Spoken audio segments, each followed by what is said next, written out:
کچھ عبارت اگر محذوف مان لیں تو معنی اور زیادہ بہتر ہو جائے گا کہ وَلَوْ رَأَيْتَهُمْ تَحْسَبُهُمْ أَيْقَاظًا، اور اگر آپ ان کو دیکھیں تو آپ ان کو بیدار سمجھیں گے، سوئے ہوئے وہ محسوس ہی نہیں ہوتے۔ وَلَوْ رَأَيْتَهُمْ، اور اگر آپ ان کو دیکھیں آپ ان کو کیا سمجھیں گے، کیا خیال کریں گے؟ بیدار۔ کچھ مفسرین نے اس بیداری کی علامت اور دلیل یہ لکھی ہے، اگرچہ اس حوالے سے کوئی مستند روایت نہیں ہے، کہ وہ اس کیفیت میں سوئے ہوئے تھے کہ ان کی آنکھیں کھلی تھیں۔ یہی وجہ ہے کہ دیکھنے والے کو وہ بیدار محسوس ہوتے تھے۔ بہرحال جو بھی کیفیت تھی، لیکن اللہ رب العزت نے وہ نقشہ اس انداز میں بیان فرمایا ہے کہ اگر آپ ان کو دیکھیں تو آپ ان کو بیدار سمجھیں گے۔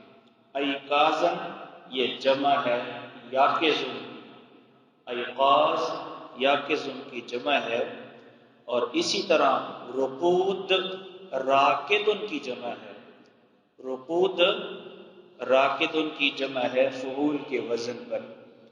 یہ اللہ تعالیٰ کی قدرت کا ایک عجیب کرشمہ ہے کہ وہ تھے تو سوئے ہوئے، لیکن ان کی کیفیت کچھ اس قسم کی تھی کہ دیکھنے والا ان کو سویا ہوا نہیں سمجھتا تھا بلکہ بیدار سمجھتا تھا۔ یہ بھی ہو سکتا ہے کہ چونکہ وہ بار بار کروٹیں بدلتے تھے تو دیکھنے والا یہ سمجھتا کہ شاید صرف ویسی آنکھیں بند کر کے لیٹے ہوئے ہیں لیکن جاگ رہے ہیں۔ جی وَنُقَلِّبُهُمْ، قلب کا معنی الٹ پلٹ ہونا، وَنُقَلِّبُهُمْ، ہم ان کو الٹ پلٹ کرتے ہیں، مراد ان کے پہلو بدلتے ہیں، کبھی دائیں جانب اور کبھی بائیں جانب، کیونکہ صدیوں پر محیط ایک لمبا عرصہ وہ سوئے رہے۔ اگر ایک ہی کروٹ پہ وہ لیٹے رہتے تو زمین کی مٹی ان کے جسم کو کھا جاتی، جسم متاثر ہوتا، اور یہ حقیقت ہے کہ ایک ہی پہلو پر لیٹنے والا بندہ وہ متاثر ہوتا ہے۔ ہمارے ایک طالب علم تھے، وہ کسی اپنے مرض کی وجہ سے وہ ایک پہلو پر لیٹے رہے، ان کا ایک پہلو وہ یعنی فالج زدہ جس طرح انسان ہوتا ہے اس طرح وہ جام ہو گیا، تو ایسا ایسا پھر جو ہے نا ڈاکٹر نے ورزش کروائی تو وہ جسم جو ہے نا وہ متحرک ہوا۔ بہرحال اللہ تعالیٰ نے اتنا لمبا عرصہ سارے انتظامات کروا دیے، وہ پہلو بھی بدلتے تھے۔ اللہ اکبر۔ وَنُقَلِّبُهُمْ، اور ہم ان کے پہلو بدلتے تھے، ذات الیمین دائیں جانب، وذات الشمال اور بائیں جانب۔ وَقَلْبُهُمْ بَاسِطٌ ذِرَاعِهِ بِالْوَسِيلِ، وہ جب وہاں سے نکلے تو ہو سکتا ہے کہ یہ ان کا اپنا کوئی خاص پالتو کتا ہو، یہ بھی ہو سکتا ہے کہ انس کی وجہ سے وہ کسی ایسے کتے کو کھانا وغیرہ ڈال دیتے ہوں گے تو وہ مانوس ہو گئے۔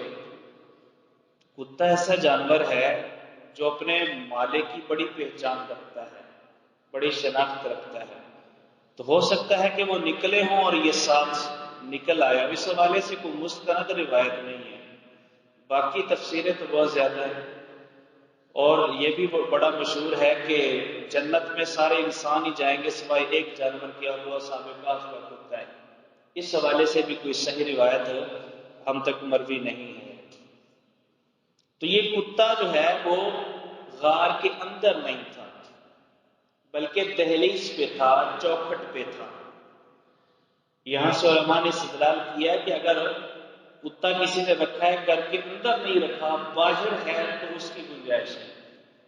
ویسے تو نبی کریم صلی اللہ علیہ وآلہ وسلم نے ارشاد فرمایا کہ لا تدخل الملائکۃ بیتا فیہ کلب او ولا تصاویر، جس گھر میں تصویر ہوتی ہے، جس گھر میں کتا ہوتا ہے، وہاں اللہ کی رحمت کے فرشتے داخل نہیں ہوتے۔ تو گھر کے اندر کتا شوقیہ طور پہ لوگ کتے رکھ لیتے ہیں، اور افسوس تو یہ ہے کہ کافروں کی، انگریزوں کی نقالی کے اندر ہم اس قدر آگے چلے گئے ہیں کہ وہ انسانوں سے زیادہ کتوں سے لاڈ پیار کرتے ہیں، اپنے بیڈ پہ اپنے ساتھ کتوں کو لٹاتے ہیں، اور مسلمان بھی شوقیہ طور پہ کتے پالتے ہیں۔ شوقیہ طور پہ کتا پالنا جائز نہیں ہے۔ ہاں 3 صورتیں ایسی ہیں کہ کتا رکھنا جائز ہے، 3 صورتوں میں کتا رکھنا جائز ہے، اس کے علاوہ کتا رکھنا جائز نہیں ہے۔ کلب معاشیت، جانوروں کی حفاظت کے لیے، یہ جو جانور باہر چرنے کے لیے لے کے جاتے ہیں نا، بہت سارے لوگ وہ جو جانور ہیں نا وہ سائمہ ہوتے ہیں، چرنے والے ہوتے ہیں ان کے، یعنی اکثر ان کا گزر بسر ان جانوروں کا باہر کھلے میدانوں میں ہوتا ہے۔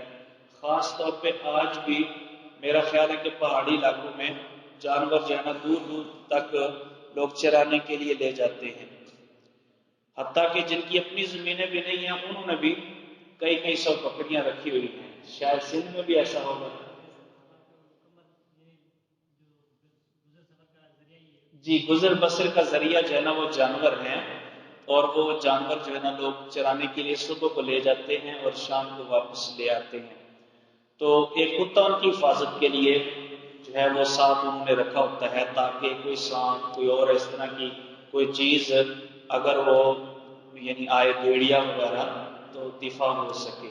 حتیٰ کہ بعض کتے اس قدر سمجھدار ہوتے ہیں کہ اگر کوئی بکری ریوڑ سے جدا ہوتی ہے تو کتا فوراً اس کو جو ہے نا وہ ریوڑ کے اندر داخل کر دیتا ہے۔ تو یہ مویشیوں کی حفاظت کے لیے کتا رکھنا یہ جائز ہے، اسی طرح کھیتی کی حفاظت کے لیے اور شکار کے لیے، یا گھر کی حفاظت بھی اس میں شامل ہوگی، شکار کے لیے بھی کتا جو ہے وہ جائز ہے، یعنی اس کو تعلیم دی جائے گی اور پھر اس کے بعد اس کے ذریعے سے آپ شکار کر سکتے ہیں، اور اس کا کیا ہوا شکار وہ جائز ہے۔ یہ بھی مسائل تفصیل سے انشاءاللہ آپ پڑھ لیں گے۔ جی، تو فرمایا کہ وَكَلْبُهُمْ بَاسِطٌ ذِرَاعِهِ بِالْوَسِيلِ، اور ان کا کتا پھیلائے ہوئے تھا۔ باسطہ کا معنی پھیلانا، دراز کرنا، لمبا کرنا، اور یہ اسم فاعل ہے۔ ذراع یہ جو ہے نا یہ مرفق ہے، یہ ساری ذراع ہے، یہ سارا ذراع ہے۔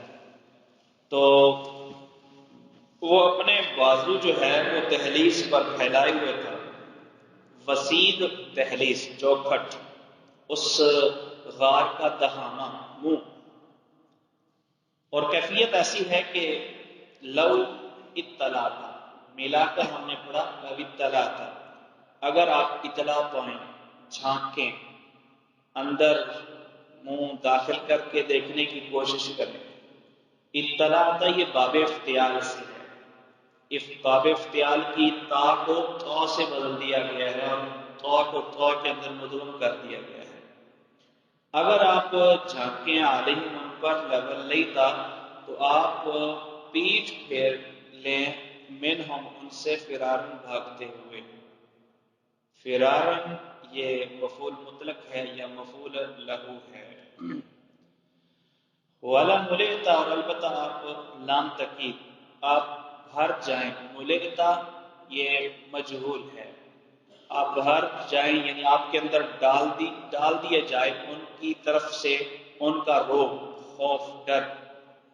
وَكَذَلِكَ بَعَثْنَاهُمْ لِيَتَسَاءَلُوا بَيْنَهُمْ، اور ایسے ہی ہم نے ان کو اٹھایا، لِيَتَسَاءَلُوا بَيْنَهُمْ، تاکہ وہ آپس میں ایک دوسرے سے سوال کریں۔ تفاعل، تساؤل، ایک دوسرے باہم کوئی کام کرنا، تاکہ وہ ایک دوسرے سے سوال کریں ٹھہرنے کے بارے میں، ٹھہرنے کی مدت کے بارے میں۔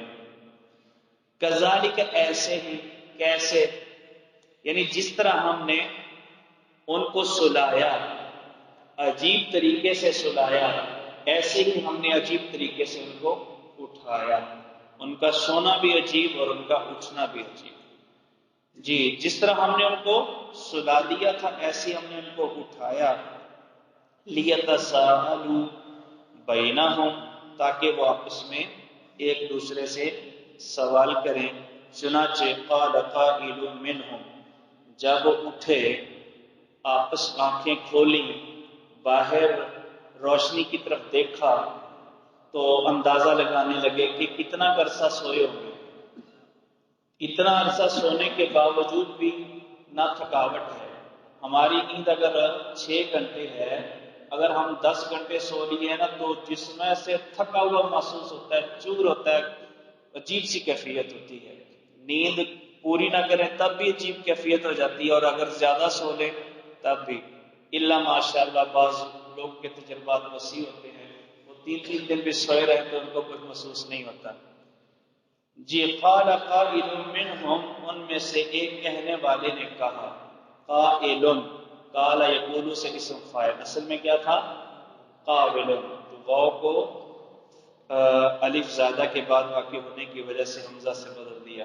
کم لبثتم، کتنا عرصہ تم ٹھہرے. آپس میں ایک دوسرے سے سوال کر رہے ہیں. یہ اصحاب کہف کون تھے؟ مومن تھے، موحد تھے، اور اللہ کے پسندیدہ بندے تھے، اور اللہ کے بہت بڑے ولی تھے. اسی لیے تو اللہ نے ان کا تذکرہ کیا ہے. اور آپس میں کیا کہہ رہے ہیں؟ یار کتنا عرصہ ٹھہرے ہو. پتہ نہیں ان کو، سوئے ہوئے ہیں اللہ کے ولی اور ان کو پتہ نہ چلا کہ کتنا عرصہ ٹھہرے ہوئے ہیں. اور افسوس یہ ہے کہ یہاں ولی اللہ کے پاس پہنچ جاتے ہیں اور کہتے ہیں کہ ان کو ہر چیز کی خبر ہے. یعنی یہ اللہ کے ولی سوئے ہوئے ہیں اور ان کو اپنے بارے میں علم نہیں ہے کہ ہم کتنا عرصہ سوئے ہیں. اور وہ اللہ کے ولی جو دنیا سے رخصت ہو گئے ہیں، ان کے بارے میں، اپنے بارے میں نہیں یہ کہا جاتا ہے کہ یہ تو دوسروں کے بارے میں بھی جانتے ہیں، بلکہ یہاں تک کہا جاتا ہے کہ ولیوں کی بیویاں بھی ان میں غیب جانتی ہیں. جی قال قائل منہم، کہا ان میں سے ایک کہنے والے نے، کم لبثتم، کتنا عرصہ تم ٹھہرے. یعنی کم مدتن لبثتم. کم استفہامیہ دو طرح سے استعمال ہوتا ہے، کم استفہامیہ ہوتا ہے، کم خبریہ ہوتا ہے. کم استفہامیہ کی جو تمیز ہوتی ہے وہ مفرد منصوب ہوتی ہے، اور کم جو خبریہ ہوتی ہے اس کی تمیز مجرور ہوتی ہے، مفرد یا جمع. قالوا لبثنا یوما او بعض یوم، انہوں نے کہا ہم ایک دن ٹھہرے یا دن کا کچھ حصہ. انہوں نے اندازہ لگایا نا کہ جب ہم سوئے تھے سورج نکل رہا تھا، اب اٹھے ہیں تو سورج غروب ہو رہا ہے، لہٰذا دن کا کچھ حصہ ہے. بہرحال انہوں نے اس طرح اندازہ لگایا کہ ہم ایک دن سوئے یا ایک دن کا کچھ حصہ ہم سوئے. قالوا ربکم اعلم بما لبثتم، پھر انہوں نے آپس میں یہ اختلاف کرنے کے بعد خود کہا یا ان میں سے کسی ایک سمجھدار انسان نے کہا. ساری سمجھدار تھے لیکن ایک نے سمجھدار کا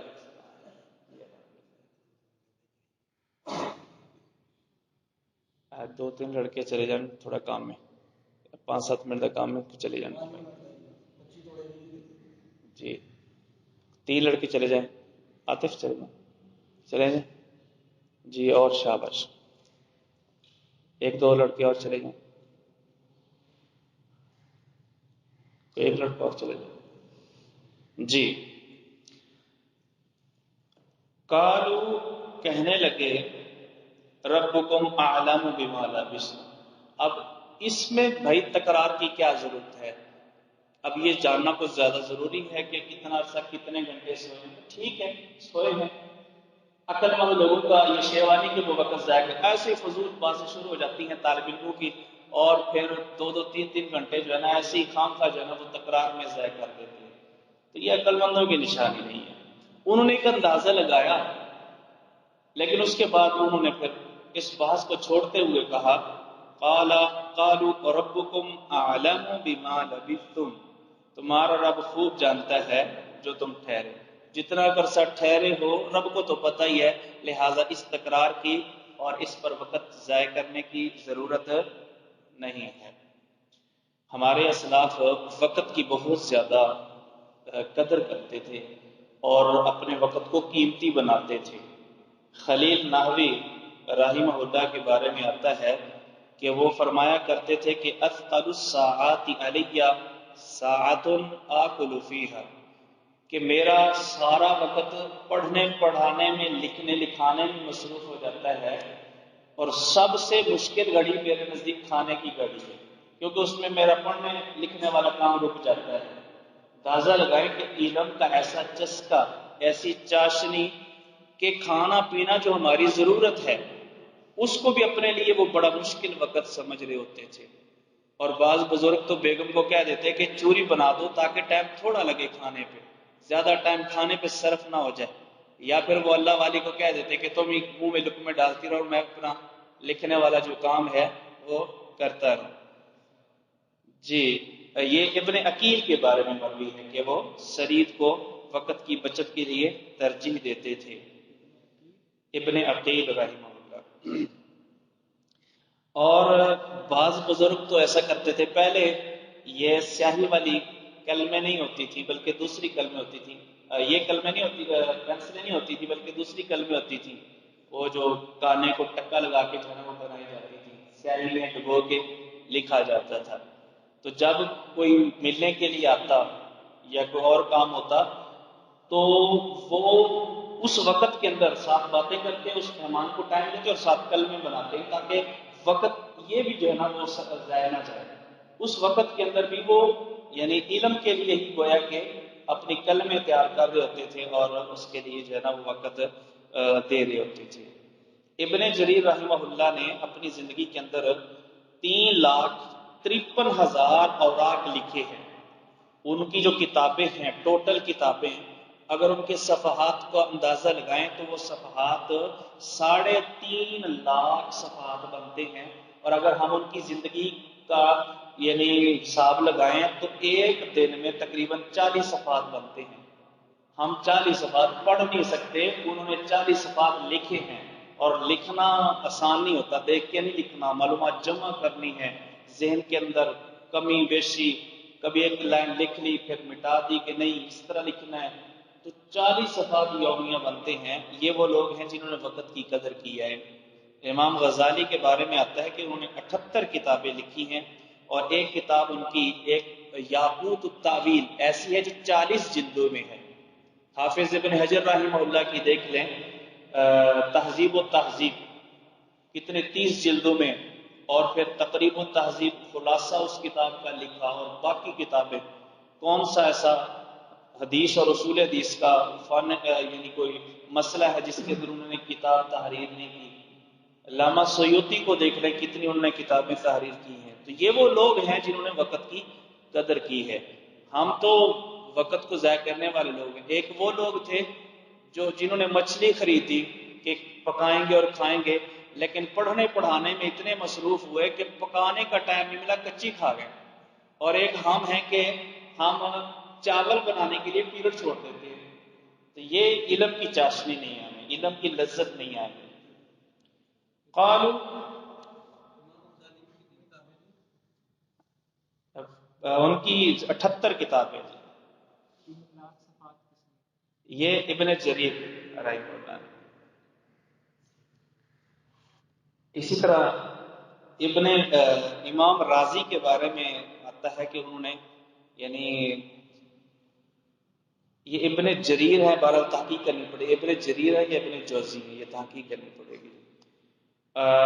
امام راضی نے یومیہ تقریباً 20 صفحات لکھے ہیں، اور یہ 15 لائنوں والے صفحات نہیں، 31 لائنوں والے صفحات انہوں نے تقریباً اگر ان کا ٹوٹل نکالیں تو تقریباً 20 صفحات بنتے ہیں امام راضی رحمہ اللہ۔ جی، قالوا ربکم اعلم بما لبثتم، انہوں نے کہا کہ تمہارا رب خوب جانتا ہے جو تم ٹھہرے۔ فابعثوا احدکم بورقکم ھذہ، پس بھیجو اپنے میں سے ایک کو، بورقکم ھذہ، اس چاندی، یہ چاندی دے کر۔ ورق ایک ہے ورق، یہ ہے واریک، چاندی کو کہتے ہیں واریک، فضۃ بھی کہتے ہیں اور واریک بھی کہتے ہیں، کیونکہ اس زمانے کے اندر جو کرنسی چلتی تھی وہ سونے اور چاندی کے سکے ہوتے تھے، کاغذ کے ٹکڑے نہیں ہوتے تھے۔ یہ جو ہم کرنسی استعمال کرتے ہیں یہ تو کرنسی ہے ہی نہیں، یہ تو رسیدیں ہیں. یہی وجہ ہے کہ اوپر لکھا ہوتا ہے حامل حاضہ کو مطالبہ پر ادا کرے گا. یوں سمجھیں کہ آپ کے پاس 1000 کا نوٹ ہے، یہ ایک رسید ہے آپ کے پاس کہ آپ کا 1000 روپیہ اسٹیٹ بینک کے اندر جمع ہے، یا 1000 روپے کا سونا وہاں موجود ہے جو ہوتا نہیں ہے. جی بہرحال یہ ایک لمبی تفصیل ہے. فَبْعَثُوا انہوں نے کہا بھیجو احدکم اپنے میں سے ایک کو بِوَارِقِکُمْ هَٰذِهِ یہ چاندی دے کر، یعنی چاندی کا سکہ دے کر. معلوم ہوا کہ وہ خرچے کے لیے پیسے ساتھ لے کے گئے تھے، زیادہ رہا ساتھ لے کے گئے تھے. جی اسباب ہے، یہ نہیں کہ ہم اللہ کے ولی ہیں لہٰذا ہم کوئی جو ہے نا ایسا کوئی منتر پڑھیں گے کہ کھانا حاضر ہو جائے گا، پھونک ماریں گے کوئی ورد کریں گے تو کھانا حاضر ہو جائے گا. اسباب ہیں، اللہ کے نبی اور ولی بھی اسباب اختیار کرتے تھے. فَبْعَثُوا أَحَدَكُمْ تو بھیجو اپنے میں سے ایک کو بِوَارِقِكُمْ هَٰذِهِ یہ چاندی دے کے. یہ جو ہم پڑھتے ہیں کہ اسم اشارہ پہلے آتا ہے اور مشار علیہ بعد میں آتا ہے نا، هَٰذَا الطَّالِبُ اسم اشارہ پہلے اور مشار علیہ بعد میں.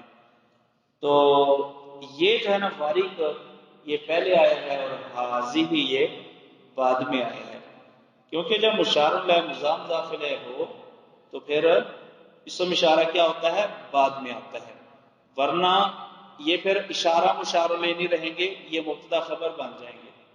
جیسے دو جملے ہیں ھذا کتابکم اور دوسرا ہے کتابکم ھذا. ھذا کتابکم اگر پڑھیں گے تو یہ آپس میں مبتدا خبر بن جائیں گے. ھذا پہ مبتدا ہوگا، یعنی یہ اشارہ مشار علیہ ان کو نہیں کہیں گے. اور کتابکم ھذا اس میں بھی اگرچہ یہ کتابکم جو ہے یہ مشار علیہ مقدم نہیں ہے، ترکیب میں اس کو موصول بنائیں گے اور ھذا کو صفت بنائیں گے، لیکن ھذا سے مراد کتاب ہی ہوگی. یہ چاندی دے کر بھیجو الی المدینتی شہر کی طرف. شہر چونکہ اسی علاقے کے رہنے والے تھے، کوئی 10 کلومیٹر 20 کلومیٹر جتنا بھی سفر کر کے وہ گئے ہیں، اتنا تو بندہ جانتے ہی ہوتا ہے اپنے علاقے کو. تو ان کو پتا تھا کہ فلاں جگہ پہ ہوٹل موجود ہیں، کھانا مل سکتا ہے.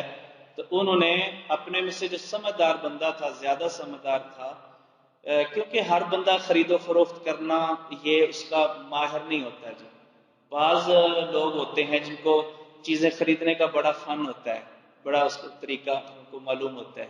بہرحال انہوں نے اپنے میں سے ایک کو بھیجا شہر کی طرف اور کہا کہ فَلْيَنظُرْ چاہیے کہ وہ دیکھے ایھا اس شہر کا کون سی چیز ہے از کا زیادہ پاکیزہ صاف ستھرا طعامن کھانے کے اعتبار سے. شہر میں کون سے ہوٹل پہ زیادہ اچھا کھانا ملتا ہے تو وہ کھانا لے کے آئے. ازکا میں یا تو حلال کھانا شامل ہے کہ حلال کھانا، کیونکہ اس زمانے میں بت پرست مشرک لوگ بھی تھے، تو کسی مشرک کے ہوٹل سے کھانا نہیں لے کے آنا، حلال کھانا ڈھونڈ کے لے کے آنا ہے. اور یا پھر ازکا میں یعنی اچھا کھانا، چونکہ یہ اشارہ ہے اس میں کہ یہ عام لوگ نہیں تھے، یہ بڑے یعنی امیر گھرانے کے یہ نوجوان تھے اور اچھا کھانے پینے والے یہ لوگ تھے. اسی لیے انہوں نے یہ نہیں کہا کہ جس طرح کا ملے لے آؤ، بے شک جو ہے نا وہ کچی دال ہی کیوں نہ ہو. نہیں، انہوں نے یہ کہا کہ از کا طعام جو اچھا کھانا ہے وہ لے کے آؤ، صاف ستھرا حلال اور طیب. فَلْيَأْتِكُمْ تو چاہیے کہ وہ لے کے آئے تمہارے پاس بِرِزْقٍ مِّنْہُ اس میں سے کھانا. رزق سے مراد یہاں کھانا. سب سے پہلے تو ڈھونڈنا ہے کس ہوٹل پہ اچھا کھانا ملتا ہے، پھر وہاں سے کچھ کھانا ہمارے لیے لے کے آنا ہے. تو انہوں نے یعنی سب نے پیسے اکٹھے کیے اور مل کر، یہ نہیں ہے کہ ایک نے پیسے دیے 10 روپے کی دال میرے واسطے لے آئیں، جو انہیں 10 دیتے کہ سبزی میرے واسطے لے آئیں. نہیں، سب نے اکٹھا، جس طرح وہ کہتے ہیں نا امریکن سسٹم ہے، تو سب نے اکٹھے پیسے کیے اور اکٹھا کھانا وہ انہوں نے منگوایا. اور جی اور بھی ہوں گے، لیکن ایک سکے سے وہ ایک سکے سے تو بکریاں خرید لیتے تھے. تو یہ وہ سستا زمانہ تھا، یہ زمانہ نہیں کہ اب تو انسان کی جیب میں 100 روپے ہو تو وہ روٹی نہیں کھا سکتا.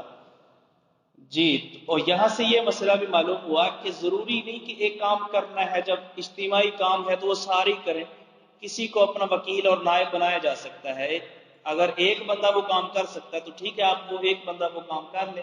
انہوں نے بھی یہ نہیں کہا کہ چلو سارے چلتے ہیں جی بازار کے اندر اور ہوٹل پہ بیٹھ کے جو ہے نا کسی ریسٹورینٹ کے اندر بیٹھ کے کھانا کھائیں گے، تو یہ اچھا نہیں ہے۔ اسی طرح باہر پٹوں پہ کرسیوں پہ بیٹھ کے ایک اچھا انسان کھاتا ہوا یہ اچھا نہیں لگتا۔ انہوں نے یہ کہا کہ بھیجو بندہ اور یہاں لے کے آئے کھانا، جی یعنی پارسل لے کے آئے۔ وَلْيَتَلَطَّفْ، اور چاہیے کہ وہ نرمی کرے، وہاں پہ الجھنا شروع نہ کر دے، ریٹ کا توتکار شروع ہو جائے، دکاندار کہے نہیں جی میں نے تو 100 کی دینی ہے پلیٹ، اور یہ کہہ کے نہیں جی میں نے تو 80 کی خریدنی ہے، توتکار شروع ہو جائے گی، پھر ہمارا راز کھل جائے گا۔ اس لیے جس طرح ملتا ہے نا بس نرمی سے، بڑے اچھے طریقے سے، محتاط اور ہوشیاری سے یہ ڈیل کرنی ہے اور چپ کر کے آ جانا ہے۔ اور ولا یشعرن بکم احدا، وہ جس کو بھیجو نا وہ نہ خبر دے تمہارے بارے میں کسی کو، ہمارے بارے میں کسی کو خبر نہ دے، ورنہ بات پھیلتی پھیلتی بادشاہ تک پہنچ جائے گی، اور جس ڈر سے ہم بھاگے ہیں وہی خطرہ سامنے آ جائے گا۔ تو اس لیے انہوں نے بڑے پلانے کے ساتھ، مشورے کے ساتھ ایک بندہ بھیجا کہ وہ کھانا لے کے آئے۔ یہ جو لفظ لکھا ہوا ہے نا وَلْيَتَلَطَّفْ، یہاں پہ قرآن مجید کا حروف کے اعتبار سے نصف ہو رہا ہے۔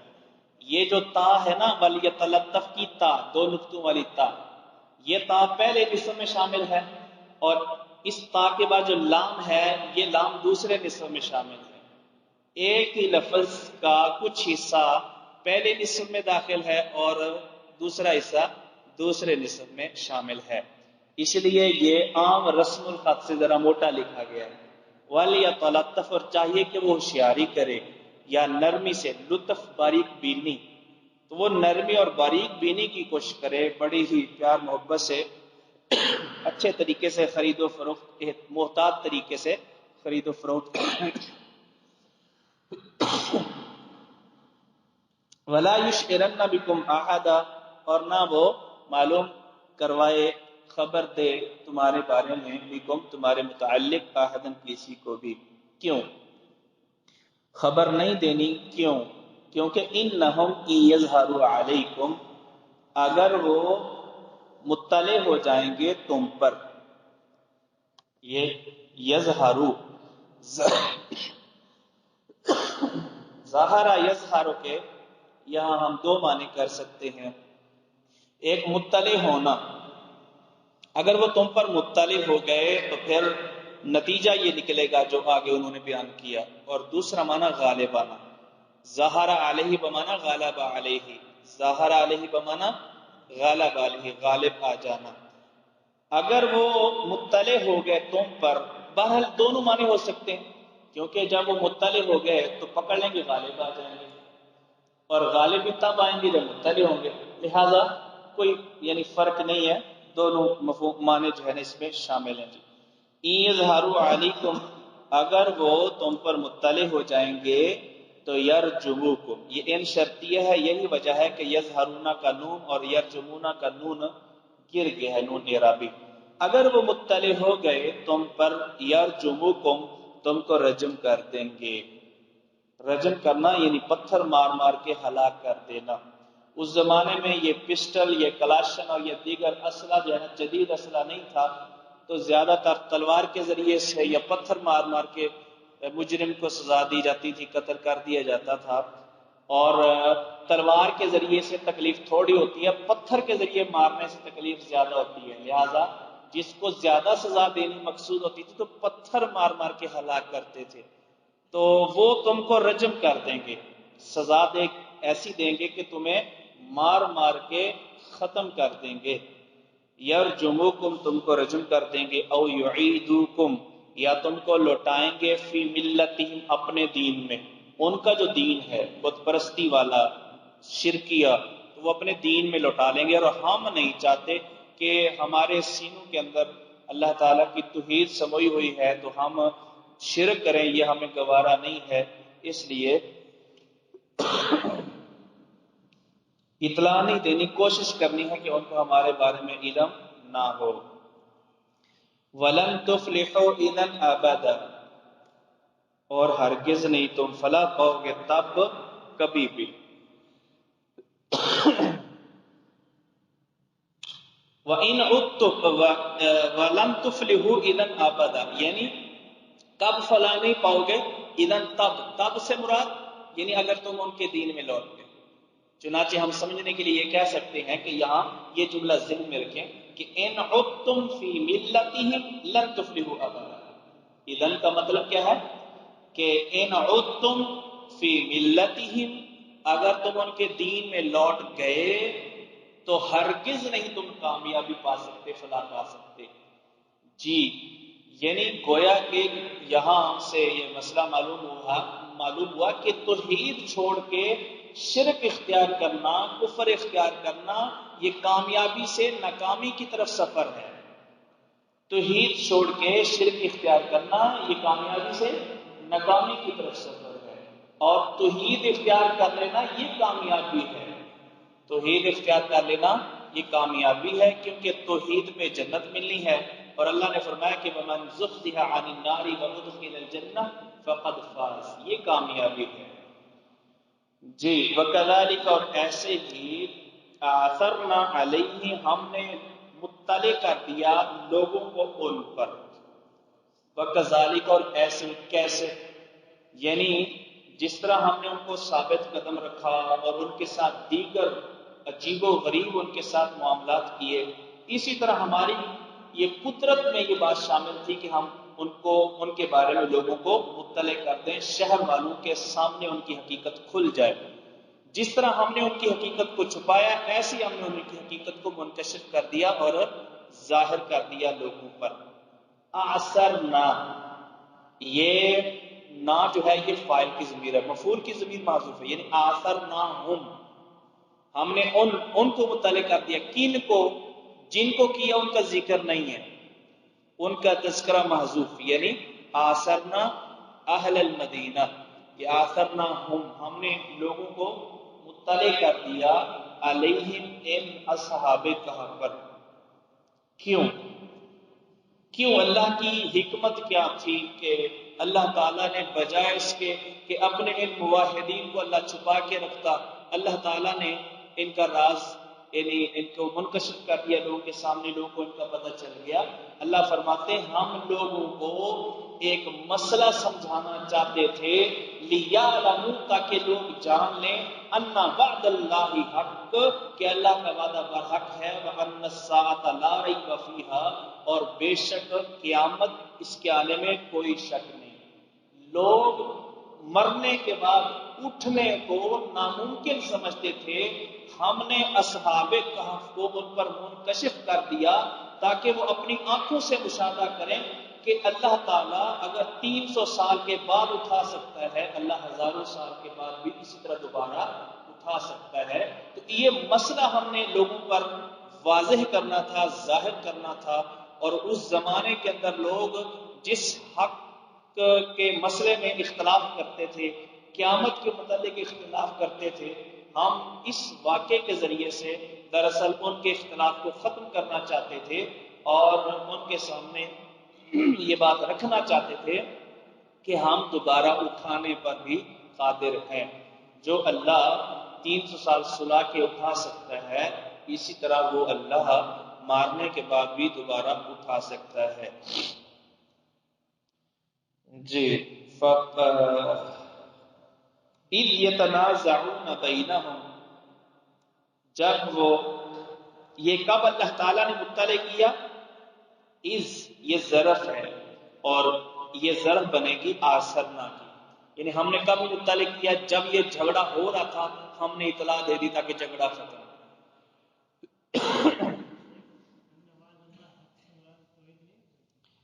نہیں، مرنے کے بعد دوبارہ اٹھنا. اذ یتنازعون، جب وہ جھگڑا کر رہے تھے،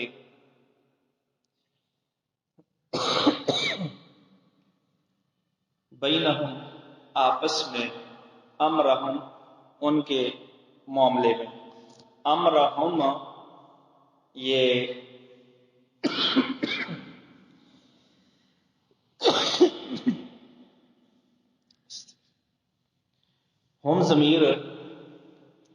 اس کے مرجع میں دو احتمال ہو سکتے ہیں.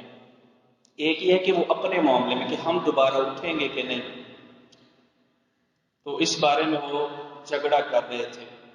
اور دوسرا یہ ہے کہ ہم ضمیر سے مراد اصحاب کہف، جب وہ اصحاب کہف کے متعلق اختلاف کر رہے تھے، یہ کون لوگ ہیں، کتنا عرصہ سوئے ہیں، ان کے بارے میں جب وہ اختلاف کر رہے تھے تو اللہ تعالیٰ نے ان کو مطلع کر دیا. بہرحال جب لوگوں کو ان کی اطلاع مل گئی، کیسے ملی، کیا سرائیاں ہیں، تفسیری باتیں ہیں، اسرائیلی روایات ہیں کہ جب دکاندار کو اس نوجوان نے سکہ دکھایا، اور پرانے زمانے میں جس طرح آج کل بابا جی قائد اعظم کی تصویر بنی ہوئی ہے، اسی طرح پرانے زمانے میں بھی سکوں پہ کوئی تصویر، کوئی علامت وغیرہ ہوتی تھی. تو جب وہ اس نے دیکھا کہ یہ پرانا 300 سال پرانا سکہ ہے، اس دکاندار نے سمجھا کہ لگتا ہے کہ اس کے پاس کوئی خزانہ اس کو ملا ہے زمین سے دفن کیا ہوا. آج کل تو یہ سکے چلتے نہیں کیونکہ وقت بدلنے کے ساتھ ساتھ کرنسی نوٹ چینج ہوتے رہتے ہیں نا. تو انہوں نے اس میں دوسرے دکاندار کو دکھایا، چند دکاندار جمع ہو گئے، شور برپا ہو گیا کہ یہ بندہ کون ہے، دیکھو تحقیق کرو. کرتے کرتے بادشاہ تک بات پہنچ گئی. تو اس طرح جو ہے نا ان کا راز کھل گیا، اور پھر وہاں سے چند معتبر لوگ چلے اور اس بندے کے ساتھ غار تک پہنچے. اور پھر کہا جاتا ہے، جب یہ کہا جائے کہا جاتا ہے تو سمجھ لیں کہ بات یعنی ایسے ہی ہے. تو کہا جاتا ہے کہ وہ بندہ جو ہے نا، جو نوجوانوں میں سے ایک تھا، وہ غار کے اندر داخل ہوا، اور پھر وہ بھی اس کے ساتھ یعنی وہ لیٹا، اور پھر اللہ تعالیٰ نے سب کو جو ہے نا وہ موت دے دی. بہرحال اس طرح کی باتیں کی جاتی ہیں. ان کی خبر آؤٹ ہو گئی، یہ بات تو کنفرم ہے. باقی اس کی تفصیل کیا ہے، یہ تفصیل اللہ تعالیٰ نے نہیں بیان کی. آگے بھی کئی قصے آئیں گے، اس میں پہلے یہ نقطہ یاد رکھیں کہ اللہ تعالیٰ نے کوئی بھی واقعہ بیان کیا ہے کسی بھی قوم کا، کسی بھی نبی کا، اللہ تعالیٰ نے اس کو ایک قصے، کہانی اور ناول اور ڈائجسٹ کی طرح ایک پوری تفصیل میں وہ کوئی بھی واقعہ بیان نہیں کیا. یعنی کوئی ایک نبی بھی ایسا نہیں ہے کہ جس کا قصہ پیدائش سے لے کے وفات تک ایسے پیدا ہوا اور پھر ایسے کھیلا کرتا تھا، فلاں فلاں کھیل اس کو پسند تھے، اور پھر بڑا ہوا، اور پھر فلاں اسکول کالج یونیورسٹی کے اندر پڑھتا رہا، اور پھر یہ ہوا اور پھر یہ ہوا. نہیں، حتیٰ کہ ایک ہی نبی کا اللہ نے قصہ اگر بیان کیا ہے تو اس کی بھی اللہ تعالیٰ نے ایک ہی واقعے کی جزیات مختلف صورتوں میں بکھیر دی ہے. ایک جگہ پہ ایک چیز کا ذکر، دوسری جگہ پہ دوسری چیز کا ذکر. یہ کتاب جب ہم قرآن پڑھیں تو اس کو ایک کہانیوں کی کتاب، ایک قصے کی کتاب سمجھ کے نہ پڑھیں.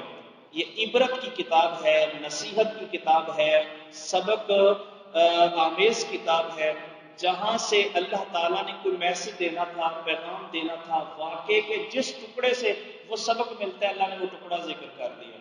اس لیے چیدہ چیزیں جو ہے نا وہ ذکر کی گئی ہیں. تو اب یہ پوری تفصیل، بھائی اس سے کیا ہمیں سبق ملنا تھا کہ وہ شہر میں گیا اور پھر آگے یہ ہوا اور پھر آگے یہ ہوا، اس سے کوئی خاص سبق نہیں ملنا تھا، اس لیے یہ حذف کر دیا گیا. یہ چیز یعنی واقعے سے ڈیلیٹ کر دی گئی، اور اللہ تعالیٰ نے وہ مختصر سی بات ذکر کی جو سبق آمیز تھی اور جس سے کوئی نصیحت کا پیغام مل سکتا تھا.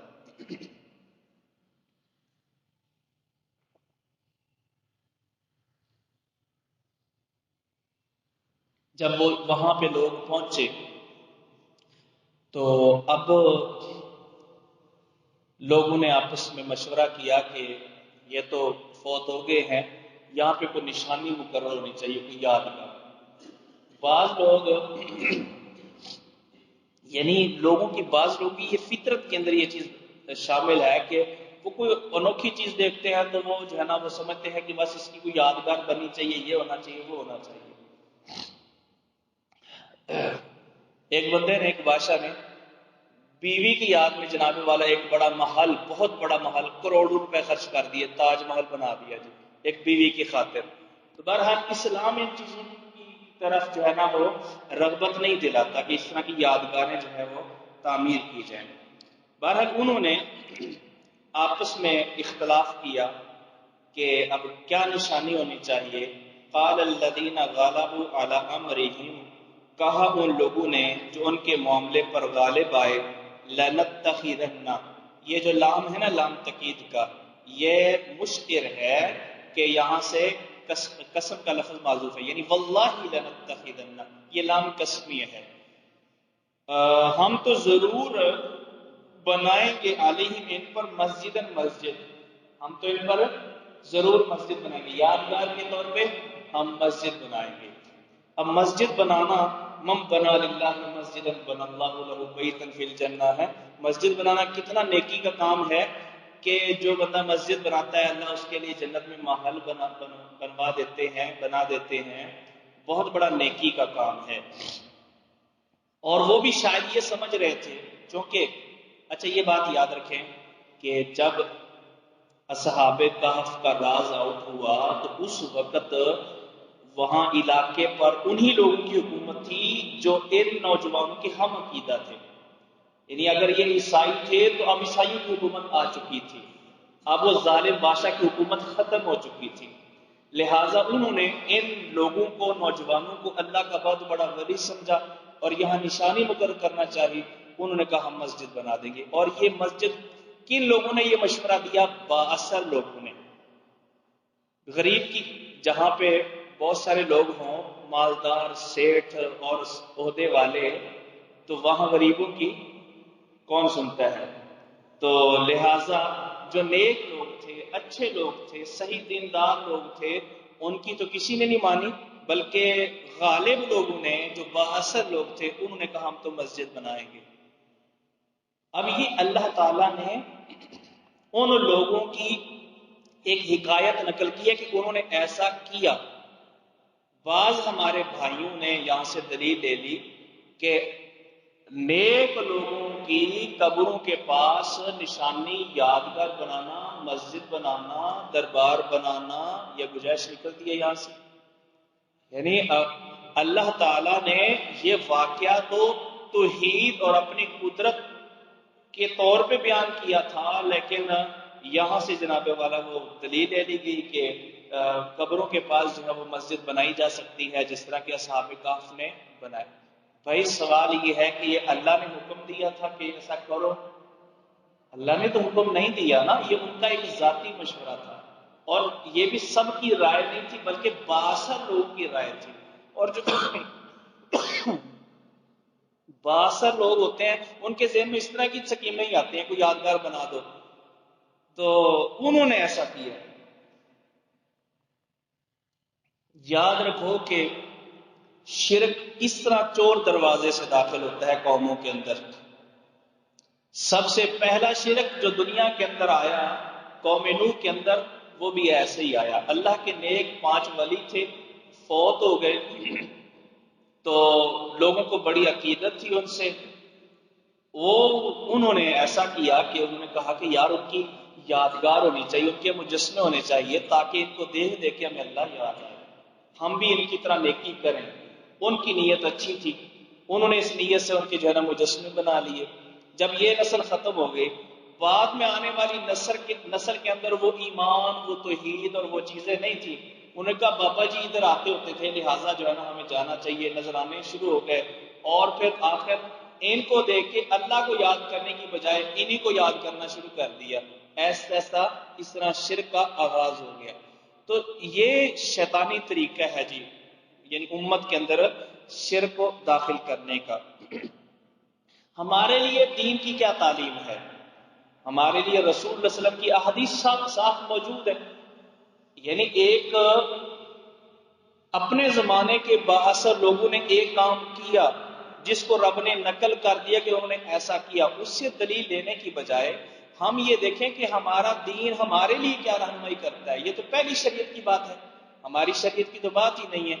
تو اس حوالے سے تو واضح روایات موجود ہے، بخاری اور مسلم دونوں میں حدیث ہے، نبی پاک صلی اللہ علیہ وسلم نے فرمایا لعن اللہ الیہود والنصارى اتخذوا قبور انبیائہم مساجد۔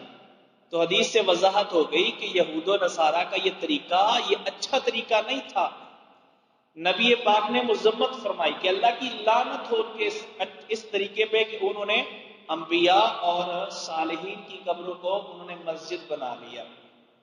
یعنی مسجد بنانا کتنا اچھا کام ہے، لیکن اللہ کے نبی فرما رہے ہیں اللہ کی لعنت ہو ان پر.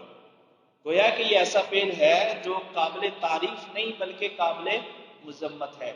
اور قبروں پر مسجد بنانے کا مطلب قبر کے پاس مسجد بنانا ہے، کیونکہ ایسا تو کام ہی ہوتا تھا کہ وہ قبر کے اوپر ہی مسجد بنائے، بلکہ قبر کے پاس ہی وہ بناتے تھے. تو یہ جائز نہیں ہے. نبی کریم صرف دنیا سے رخصت ہونے سے صرف 5 دن پہلے، صرف 5 دن پہلے مرض الموت کے اندر آپ امت کو نصیحت کر کے گئے ہیں کہ یہود و نصارہ ایسا کرتے تھے اور میں تم کو منع کرتا ہوں، تم نے نہیں کرنا. یہ مسلم شریف کر رہا ہے. آپ نے فرمایا کہ یہود و نصارہ اپنے انبیاء اور صالحین کے ساتھ ایسا کرتے تھے، میں تم کو نصیحت کرتا ہوں کہ تم نے ایسا نہیں کرنا. بھئی ہمیں تو اللہ کے نبی کی وصیت اور نصیحت یہ کہ ہم نے ایسا نہیں کرنا. اگر ہم سچے محب ہیں، نبی پاک صلی اللہ علیہ وسلم سے محبت کرنے والے ہیں، ہمارے لیے نبی پاک صلی اللہ علیہ وسلم کی تعلیم یہ ہے کہ ہم نے ایسا نہیں کرنا. بلکہ بخاری اور مسلم دونوں میں یہ روایت آتی ہے کہ یہ جو قبروں کے پاس مسجد بنانے والے لوگ ہیں، بزرگوں کی تصویریں لٹکانے والے لوگ ہیں، اللہ کے نبی نے فرمایا اولئک شرار الخلق یوم القیامہ، قیامت کے دن جتنے بھی لوگ ہوں گے وہاں سب سے گھٹیا ترین لوگ یہی ہوں گے جو انبیاء کی قبروں کے پاس مسجدیں بناتے ہیں اور پھر ان کی تصویریں لٹکا کر کے وہ شرک کو رواج دیتے ہیں. سیقولون ثلاثۃ رابعهم کلبهم، اب ان کی تعداد کا ذکر. وہ کہیں گے کہ وہ 3 تھے، ثلاثۃ یعنی ہم ثلاثۃ، ہم مبتدا محذوف، وہ 3 تھے، رابعهم کلبهم چوتھا ان کا کتا تھا. تو کچھ لوگ کہیں گے کہ وہ 3 تھے، چوتھا ان کا کتا. وَيَقُولُونَ، اور وہ کچھ کہیں گے کہ خَمْسَةٌ سَادِسٌ كَلْبُهُمْ، کہ وہ 5 تھے اور چھوٹا ان کا کتا تھا. رَجْمًا بِالْغَيْبِ، رجمن وہ پتھر پھینکتے ہیں، بالغیب بن دیکھے. یہاں پتھر پھینکنا نہیں، بات کرنا مراد ہے. رجمن بالغیب اصل معنی رجم کا معنی پتھر پھینکنا، یہاں بات کرنا. یعنی رجمن بالغیب وہ بات کرتے ہیں بن دیکھے، کوئی دلیل، کسی دلیل کے بغیر، جس کو ہم اپنے الفاظ میں کہتے ہیں اٹکل پچو لگانا، تخمین اور اندازہ لگانا. تو وہ ایک اندازے سے یہ بات کہتے ہیں.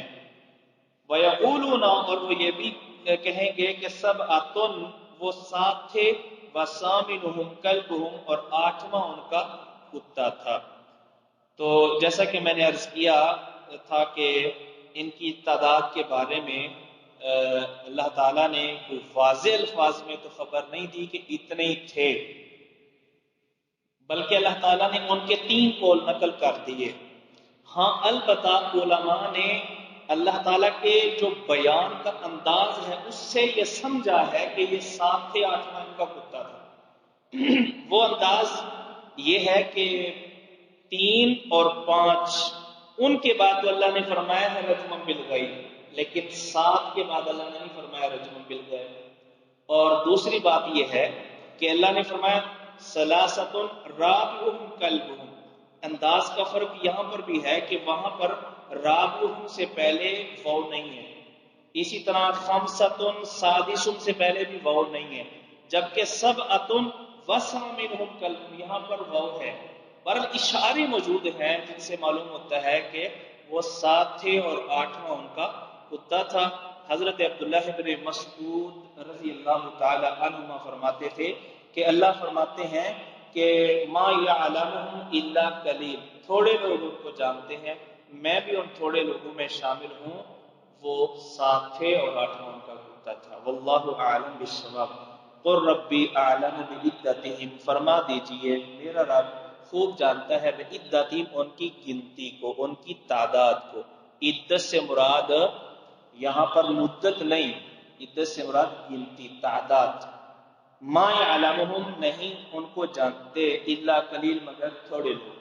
یہ قلیل جو ہے یعلم کا فاعل ہے، نہیں ان کو جانتے مگر تھوڑے لوگ. تو یہ 7 تھے.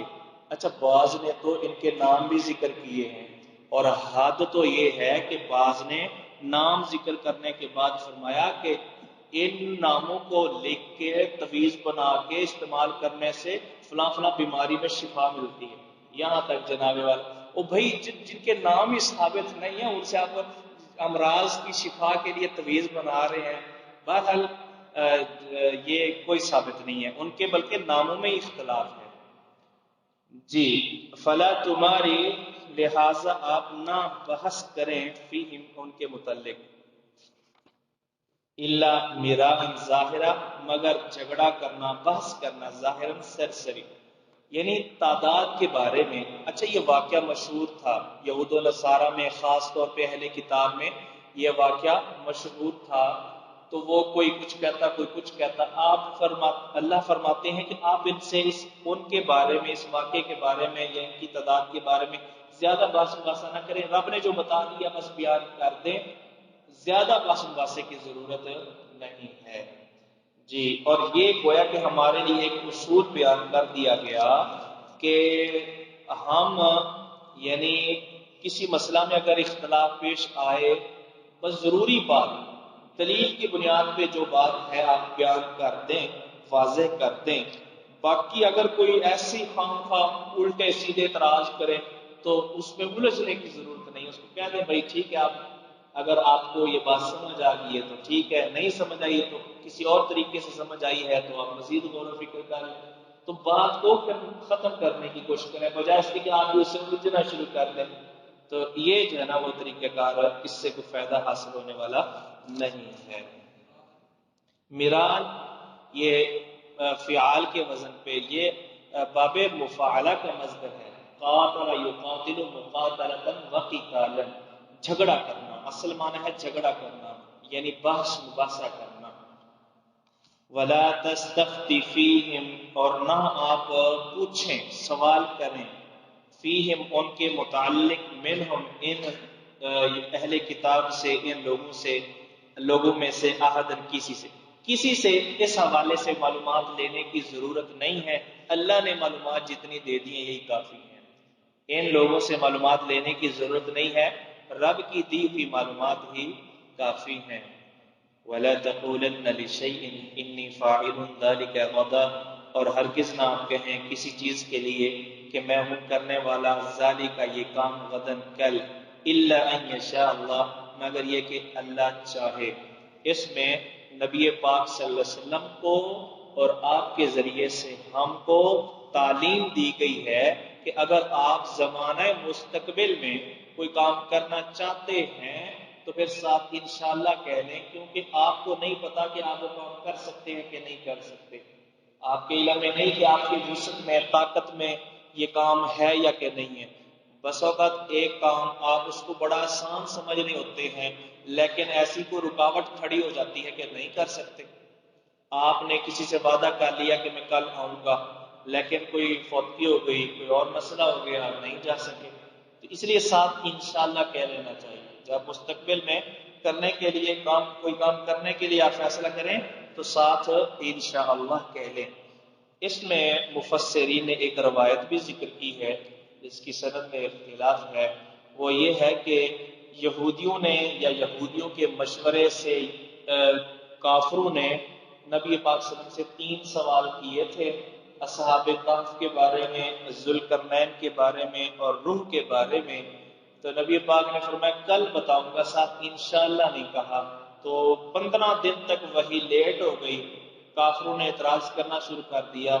تب جو ہے نا اللہ تعالیٰ کی طرف سے وحی بھی نازل ہوئی اور ساتھ آئندہ کے لیے آپ کو تلقین کر دی گئی کہ آپ نے جب بھی کوئی بات کہنی ہے یا جب بھی کوئی کام کرنا ہے تو ساتھ انشاءاللہ کہہ لیں.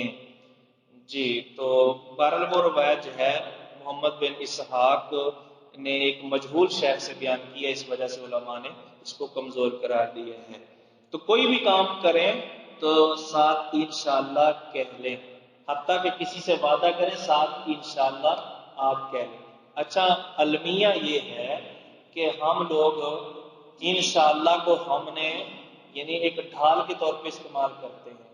استاد محترم نے کہا کل سبق یاد کر کے وہ وعدہ کرو کہ کل یاد کر کے، جی انشاءاللہ یاد کر کے آئیں گے. ساتھ دل میں یہ کھوٹ ہوتا ہے کہ دیکھی جائے گی ہے، تو اگر کل نہیں یاد کر کے آئے تو آپ مطمئن ہوتے ہیں کہ میں نے ساتھ انشاءاللہ بھی کیا دیا تھا، لہٰذا وعدہ خلافی کا گناہ نہیں ہوگا۔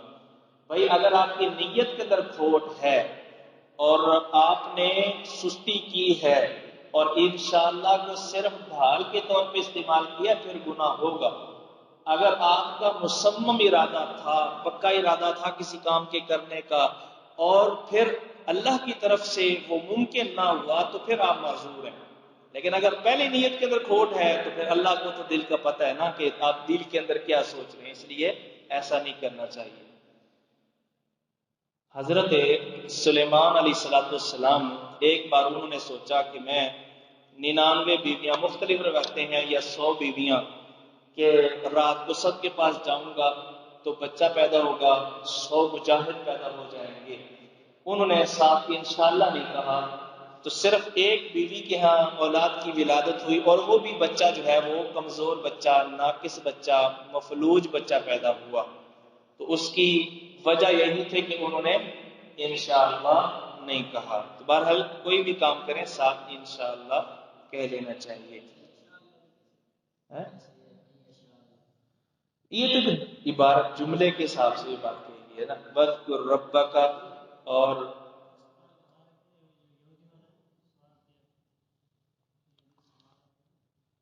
میرا خیال ہے کہ شاید جامع ترمذی کے اندر ہے، وَاذْكُرْ رَبَّكَ، اور آپ یاد کریں اپنے رب کو، اِذَا نَسِيتَ، جب آپ بھول جائیں۔ ایک مطلب تو یہ ہے کہ اگر فوراً انشاءاللہ کہنا بھول گئے ہیں تو بعد میں کہہ لیں، اگر فوراً انشاءاللہ کہنا بھول گئے ہیں تو بعد میں کہہ لیں۔ بلکہ حضرت عبداللہ ابن عباس کی طرف منصوبے کے روایت میں تو آتا ہے کہ وہ کہتے ہیں کہ اگر سال بعد بھی یاد آیا نا کہ میں نے انشاءاللہ نہیں کہا، وہ سال بعد ہی کہنا۔ لیکن بہرحال اگر تو فوراً یاد آ گیا، تھوڑی دیر بعد یاد آ گیا ہے، آپ کا ارادہ کرنے کا پکا ہے لیکن بھول گئے ہیں، تو اس آیت سے یہ استدلال بھی کیا گیا ہے کہ بعد میں بھی انشاءاللہ کہہ سکتے ہیں، اگرچہ اس میں فقہا کا اختلاف ہے کہ یہ انشاءاللہ اگر متصل ہوگی تو معتبر ہوگی، اگر متصل نہیں ہوگی تو پھر کتنے دیر بعد اگر کہے گا تو معتبر ہوگی۔ اس حوالے سے فقہا کے جو ہے نقطہ نظر موجود ہیں۔ ایک مطلب تو یہ ہے، اور دوسرا اس کا مطلب یہ ہے کہ اللہ تعالیٰ کی یاد سے مراد اللہ کی تسبیح، تحمید اور استغفار۔ اگر نہیں انشاءاللہ کہہ سکے، چلیں اب وہ تو موقع ختم ہو گیا، اب اللہ توبہ استغفار کرتے رہیں اور اللہ تعالیٰ کی تسبیح بیان کرتے رہیں۔ وَقُلْ عَسَىٰ أَن يَهْدِيَنِ رَبِّي، اور فرما دیجئے امید ہے کہ رہنمائی کرے گا ربی میرا۔ یہدینی، اصل میں یہدینی تھا یا کے ساتھ، یا متکلم کی ضمیر محذوف، اور نون جو ہے یہ نون کون سا ہے؟ نون وقایہ۔ تو بہت ساری جگہوں پہ یا متکلم کو اختصاراً جو ہے وہ حذف کر دی ہے۔ میرا رب مجھے رہنمائی کرے گا لِأَقْرَبَ، سب سے قریب رستے کی، من ھذا، اس سے، رشدن، بھلائی میں۔ مطلب یہ ہے، اگر وہ اس روایت کو صحیح مانے، مطلب یہ ہوگا کہ تم نے میری نبوت کا امتحان لینے کے لیے سوال کیا ہے، تو ان سوالات میں اگرچہ نبوت کی کوئی اتنی دلیل نہیں ہے، ضروری تو نہیں کہ اگر اس سوال کا جواب میں دے دوں تو پھر تو میں سچا نبی ہوں، اور اگر ان سوالوں کے جواب نہ دے سکوں تو پھر میں سچا نبی نہیں، یہ کوئی دلیل نہیں ہے۔ اللہ تعالیٰ نے اس سے بڑی دلیلیں جو میری نبوت پر دلالت کرتی ہیں وہ مجھے عطا کی ہوئی ہیں، اور آئندہ کے لیے بھی مجھے امید ہے رب سے کہ اس سے بھی اللہ تعالیٰ بڑی قطعی دلیلیں اور بڑے بڑے معجزات مجھے اللہ تعالیٰ میری نبوت کی صداقت کی دلیل کے طور پر مجھے عطا کرے گا۔ اور یہ جو باتیں ہیں جو تمہارے یہ سوال ہیں، یہ نبی ہونے کے لیے کوئی دلیل نہیں ہے، یہ تو کوئی تاریخ دان بھی بتا سکتا ہے، یہ تو کوئی تاریخ کی کتابیں پڑھنے والا بھی بتا سکتا ہے۔ یہ اس کا مطلب جو ہے وہ بیان کیا گیا ہے۔ بس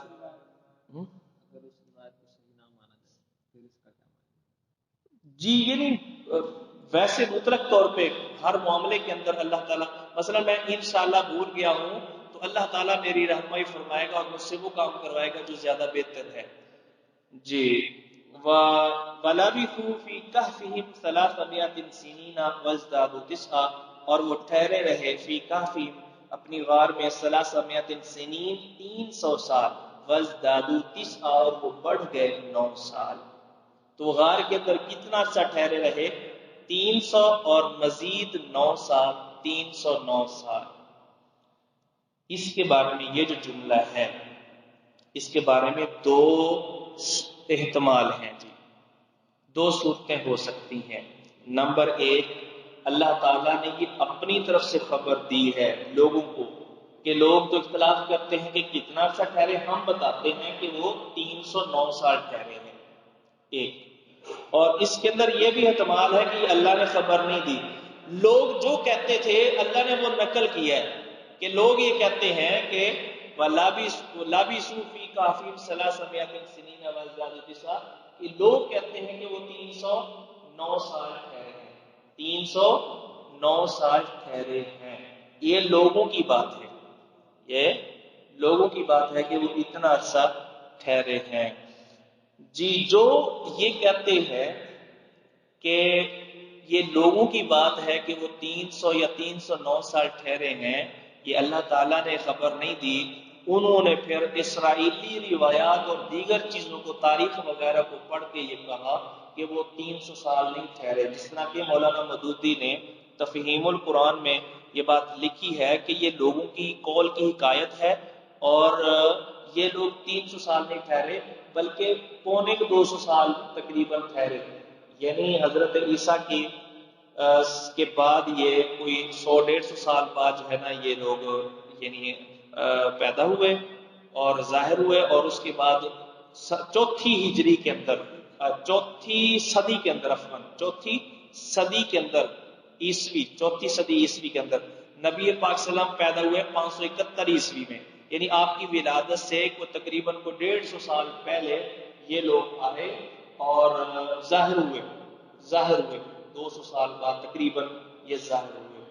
تو یہ ان کی تحقیق ہے، لیکن بہت سارے مفسرین یہ مانتے ہیں کہ یہ اللہ کی طرف سے خبر ہے، یہ اللہ کی طرف سے خبر ہے، اللہ نے فرمایا وہ 309 سال ٹھہرے ہیں۔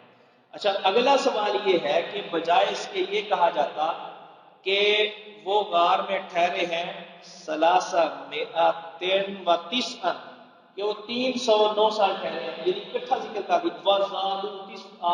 کلام کو مزید طویل کیوں کیا گیا؟ اگر مختصر کلام سے کام چل سکتا تھا تو کلام کو طویل کیوں کیا گیا؟ حالانکہ اصل مقصود تو مختصر بات کو مختصر کرنا ہوتا ہے، مختصر بات زیادہ مطلب پسندیدہ ہے، بجائے اس کے ایک ہی بات کو اتنا لمبا کرتے چلے جاؤ۔ تو اس کے پھر کئی جواب دیے گئے ہیں۔ ایک جواب یہ دیا گیا ہے کہ جس طرح کلام کے اندر اختصار میں کوئی حکمت ہوتی ہے، اس طرح کلام کو طویل کرنے میں بھی کوئی حکمت ہوتی ہے۔ جس طرح کہ اختصار میں حکمت ہے، کلام کو طویل کرنے میں بھی کوئی حکمت ہے۔ حضرت موسیٰ علیہ السلام سے اللہ نے پوچھا کہ یہ تیرے ہاتھ میں تل کا بیمین، تیرے ہاتھ میں کیا ہے؟ تو جواب تو اتنا تھا کہ ہے عصایا، یہ میری لاٹھی ہے۔ آگے جو ہے نا حضرت موسیٰ پھر تفصیل میں چلے گئے، اتوکل علیہا واحش بہا علی غنمی، تو یہ کلام کو انہوں نے بات کو لمبا کیوں کیا؟ دراصل وہ اللہ سے ہم کلام ہونے کی چاشنی اور لذت پانا چاہتے تھے، اس لیے بات کو لمبا کرتے چلے گئے۔ تو یعنی کلام کو مختصر کرنے میں بھی کوئی حکمت ہوتی ہے اور کلام کو طویل کرنے میں بھی کوئی حکمت ہوتی ہے۔ اور ایک جواب یہ دیا جاتا ہے کہ اصل میں شمسی اعتبار سے یہ 300 سال بنتے تھے اور قمری اعتبار سے یہ 309 سال بنتے تھے۔ اللہ تعالیٰ نے ایسے انداز سے یہ کلام ذکر کی کہ 300 کا والا قول بھی ٹھیک ہے اور 309 والا قول بھی ٹھیک ہے۔ یہودی سورج کے حساب سے کیلنڈر استعمال کرتے تھے اور مکے والے چاند کے حساب سے کیلنڈر ان کے ہاں زیادہ چلتا تھا، تو دونوں کی بات، دونوں کے حساب سے بات ٹھیک ہے۔ یعنی اگر شمسی کیلنڈر کا اعتبار کریں تو وہ 300 سال، یہ رمضان پیچھے کو آ رہا ہے جی، رمضان ہر سال 10 دن تقریباً پیچھے چلا جاتا ہے۔ اس کی وجہ کیا ہے؟ رمضان کو آنے کی جلدی ہوتی ہے۔ یہ اصل میں رمضان، یہ جو عید ہے، یہ جو حج ہے، رمضان ہے، اس کا تعلق جو ہے نا وہ چاند کے ساتھ ہے، یہ قمری کیلنڈر کے حساب سے ہے، اور جو یہ جنوری فروری یہ جو مہینے ہیں یہ سورج کے اعتبار سے ہیں۔ تو جو سورج کے حساب سے سال ہے وہ تقریباً 365 دنوں کا ہوتا ہے، اور چاند کے حساب سے 355 دنوں کا سال ہوتا ہے، 10 دن کم ہوتے ہیں۔ اور اس لحاظ سے اگر ہم اندازہ لگائیں تو 100 سال میں تقریباً 3 سال کا فرق آ جاتا ہے۔ 100 سال کے اندر تقریباً 300 سال کا فرق آ جاتا ہے، تو 300 سالوں میں 9 سال کا فرق آ گیا، 300 سالوں میں 9 سال کا فرق آ گیا۔ تو اس اعتبار سے یہ بیان کیا گیا۔ اس پر بھی بعض مفسرین نے کہا ہے کہ اس کی کوئی دلیل نہیں ہے، لہذا یہ ٹھیک نہیں۔ بہرحال یہ ایک جواب ہو سکتا ہے جی، کہ 300 سال یہ شمسی اعتبار سے اور 309 سال یہ قمری اعتبار سے۔ جی وَلَبِثُوا فِي كَهْفِهِمْ 300 سِنِينَ وَازْدَادُوا 9۔ اچھا یہ عربی جملے اور ترکیب کے اعتبار سے سنینا کو ہم تمیز نہیں بنائیں گے میاتن کی، سنینا کو تمیز نہیں بنائیں گے، کیونکہ میاتن اور الفن یہ جو اعداد ہیں ان کی تمیز مفرد مجرور ہوتی ہے۔ میات سنتن، میات الفن، لہٰذا یہ سنین اس کی تمیز نہیں ہے۔ ترکیب میں یا تو اس کو بدل بنائیں گے یا عطف بیان بنائیں گے، یا سنینا سے پہلے آنی فعل معزوم آنیں گے۔ جب اللہ نے فرمایا 300 ٹھہرے تو سوال پیدا ہوا کیا 300؟ یعنی آنی سنین، یعنی میری مراد یہ کہ 300 سال۔ جی وزدادو 9، یہاں پر بھی 9 کا جو مضاف الیہ ہے تمیز وہ محذوف ہے، اصل میں تھا وزدادو 9 سنین، وزدادو 9 سنین، تو یوں کہہ سکتے ہیں کہ یہ تنوین عوض کی ہے، اصل میں تھا وزدادو 9 سنین۔ قل اللہ اعلم بما لبثوا، فرما دیجئے کہ اللہ ہی خوب جانتا ہے بما اس مدت کو، ماں سے مراد مدت، لابسو جو مدت وہ ٹھہرے رہے۔ جو یہ کہتے ہیں کہ یہ جو اللہ نے فرمایا نا وہ 309 سال غار کے اندر ٹھہرے، یہ اللہ نے لوگوں کی کہی ہوئی بات نقل کی، اللہ نے خود خبر نہیں دی، وہ اس سے دلیل لیتے ہیں۔ وہ کہتے ہیں اگر یہ اللہ نے بتایا ہے تو پھر اللہ نے بتا بھی دیا اور ساتھ یہ بھی کہہ دیا کہ صرف اللہ کو پتا ہے کتنا عرصہ ٹھہرے۔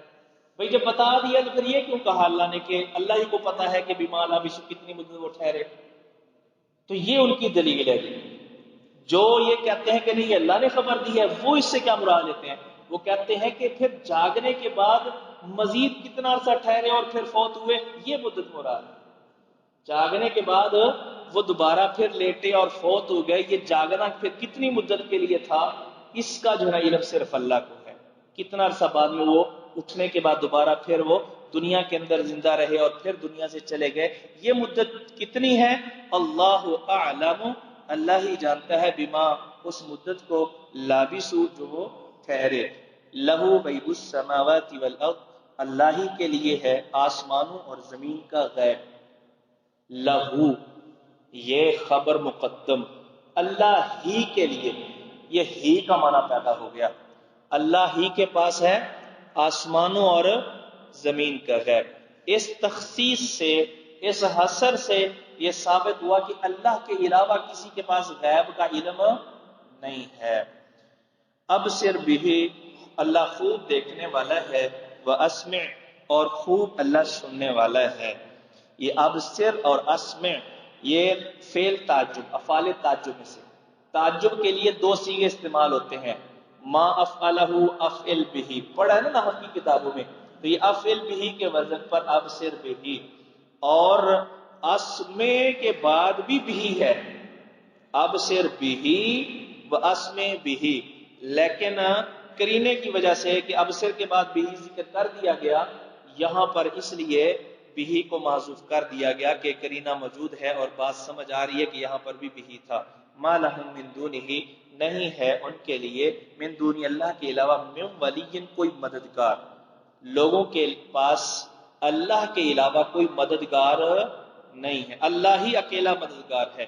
ولا یشرک، اور نہیں اللہ شریک ٹھہراتا، فی حکم ہی، اپنے فیصلوں میں، اپنے حکم میں، احدن کسی کو بھی، احدن کی جو تنوین ہے نا تقلیل کے لیے، کسی کو بھی اللہ تعالیٰ اپنے معاملات میں شریک نہیں ٹھہراتا، اللہ نے کسی کو شریک نہیں کیا۔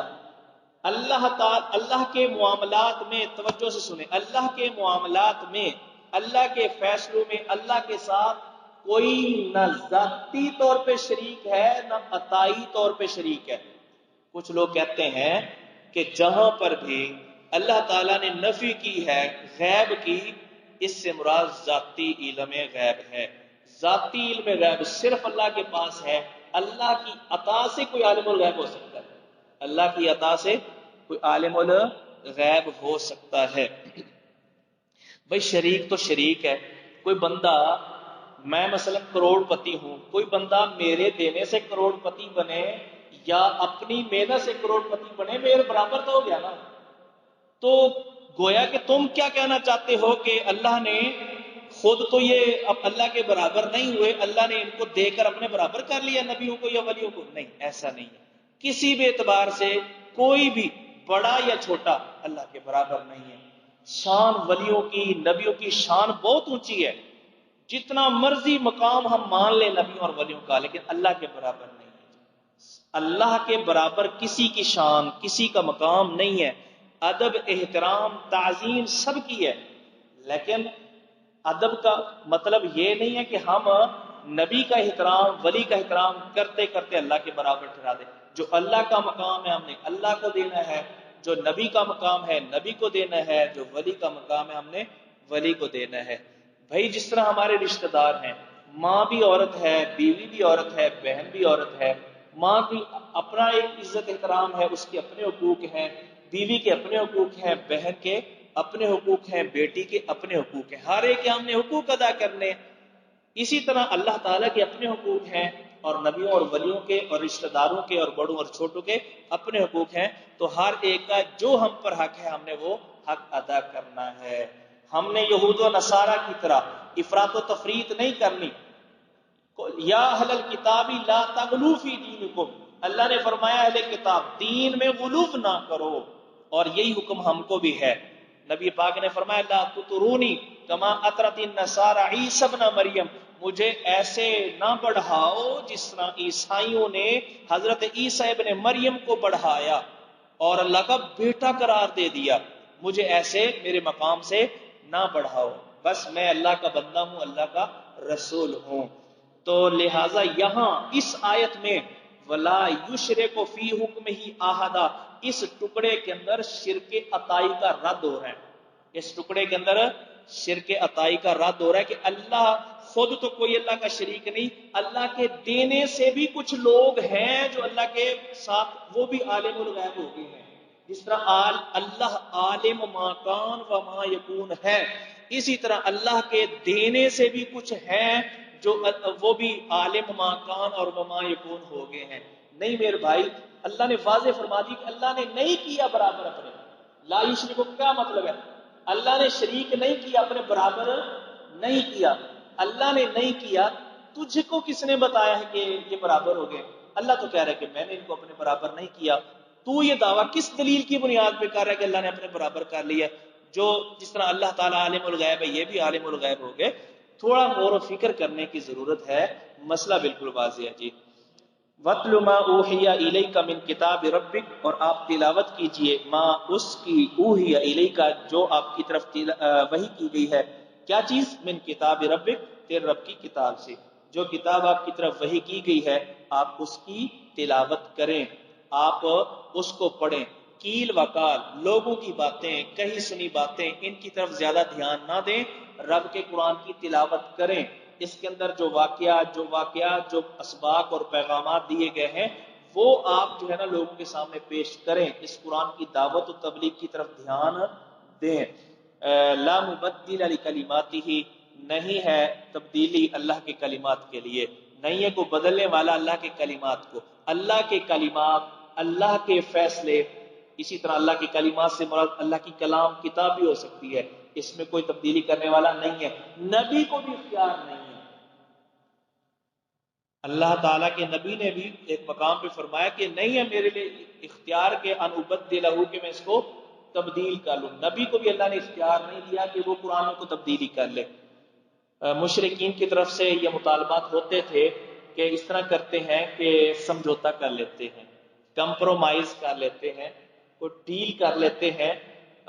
ظاہر ہے ایک علاقے کے اندر رہنا ہے، چلیں کچھ آپ ہماری مان لیں، کچھ ہم آپ کی مان لیتے ہیں، کچھ تبدیلی کر لیں. بدل ہو یا تو اس کتاب کو ہی تبدیل کر لیں یا پھر اس میں سے کوئی تبدیلیاں کر لیں. کم سے کم وہ آیات جو ہمارے بتوں کے خلاف ہیں وہ تھوڑا جو ہے نا سائڈ پہ کر دیں. تو اس پر جو ہے نا یہی نبی پاک صلی اللہ علیہ وسلم کو تعلیم دی گئی کہ کسی کے مطالبے پر آپ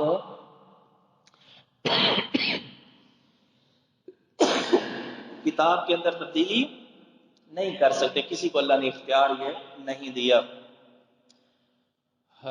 اس کے لیے مزید سورہ یونس آیت نمبر 15 کی تفصیل آپ ملاحظہ فرمائیں.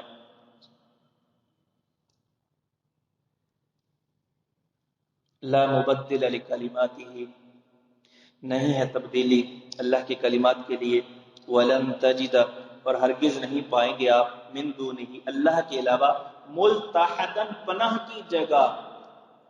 ملتحدہ، چھپنے کی جگہ. یہ جو لفظ ہے نا لاحد، وہ اسی سے نکلا ہے. لاحد اس قبر کو کہتے ہیں جو جس کو ہم اپنی زبان میں بغلی قبر کہتے ہیں. یعنی ایک گڑھا ہوتا ہے، ایک وہ قبر ہوتی ہے جو تھوڑا نیچے جا کے یعنی سائڈ پہ، یعنی وہ چھپ جاتا ہے نا اس میں. تو اسی سے ملتحدہ اسم ظرف، چھپنے کی جگہ. چھپنے کی، اللہ کے علاوہ کہیں چھپنے کی جگہ، پناہ کی جگہ نہیں ہے. اس ٹکڑے میں شرک فی التصرف کا رد ہو رہا ہے. اللہ ہی کے پاس پناہ ہے. یہ نہیں ہے کہ فلاں کی بیعت ہو گئے اب جو ہے نا بس ہم اس کی پناہ میں آ گئے، اب کوئی فرشتوں کی بھی مجال نہیں کہ ہم سے سوال و جواب بھی کر سکے. فرشتوں کو بس ہم یہی جواب دیں گے کہ میں تو پیر عبد القادر جیلانی کا دھوبی تھا، بس اس کا دھوبی ہونا ہی کافی ہے یا ان کا مرید ہونا ہی کافی ہے. نہیں بھائی، اللہ کے علاوہ ولن، ہرگز نہیں، تاجیدہ آپ پائیں گے من دونہ، اس اللہ کے علاوہ، ملتحدہ، چھپنے کی جگہ، جائے پناہ. اگرچہ خطاب نبی پاک صلی اللہ علیہ وسلم سے ہے لیکن اس سے امت بھی مراد ہے، حتیٰ کہ کافر بھی مراد ہے. یعنی کافر بھی اس میں شامل ہے، اور گویا کہ کافروں کو تنبیہ کر دی گئی ہے کہ یہ جو تم مطالبات کرتے ہو کہ قرآن تبدیل کر لو، تبدیل کر کے میں جاؤں گا کہاں، کہاں چھپوں گا. اللہ تعالیٰ جو پکڑ فرمائیں گے میری اس پر کہ میں اللہ کی شریعت کو تبدیل کر رہا ہوں تو کہاں بھاگ کے جاؤں گا، کون سی جگہ ہے، جو کون سا ایسا شخص ہے، ذات ہے جس سے میں پناہ حاصل کروں گا. اللہ کے علاوہ ہرگز کوئی نہیں ہے. وَاصْبِرْ نَفْسَكَ مَعَ الَّذِينَ يَدْعُونَ رَبَّهُمْ بِالْغَدَاةِ وَالْعَشِيِّ، اور آپ روکے رکھیں نفس کا، اپنے نفس کو، اپنے آپ کو، مع الذین یدعون ربہم، ان کے ساتھ جو پکارتے ہیں اپنے رب کو، بالغداتی، پہلے پہر، والعشی، اور آخری پہر. یا غدات صبح، عشی شام. صبح و شام جو رب کو پکارتے ہیں، اسی کے سامنے کھڑے ہوتے ہیں، اسی کی عبادت اور بندگی کرتے ہیں، آپ ان کے ساتھ اپنے آپ کو روکے رکھیں. ان وڈیروں چودھریوں کی باتوں کی طرف توجہ نہ کریں. آپ صرف جو کلمہ پڑھ کے مسلمان ہو چکے ہیں، اے نبی ان فقراء کے ساتھ اپنے دل کو لگائیں، اپنے آپ کو ان کے ساتھ روکے رکھیں. ان لوگوں کی طرف، یہ جو وڈیرے ہیں، چودھری ہیں مکے کے، ان کی طرف آپ التفات اور دھیان نہ فرمائیں. حضرت سعد بن ابی وقاص فرماتے ہیں کہ ہم 6 آدمی تھے، نبی پاک صلی اللہ علیہ وسلم کے پاس بیٹھے ہوئے تھے. مشرکین آئے، انہوں نے کہا ہم آپ کی بات سنتے ہیں لیکن ان غریب غربوں کو ہم سے ہٹاؤ، تاکہ یعنی ان کے برابر بیٹھنا ہماری توہین ہے. یہ پھٹے پرانے کپڑے پہنے ہوئے لوگ تو ہم سردار لوگ ہیں.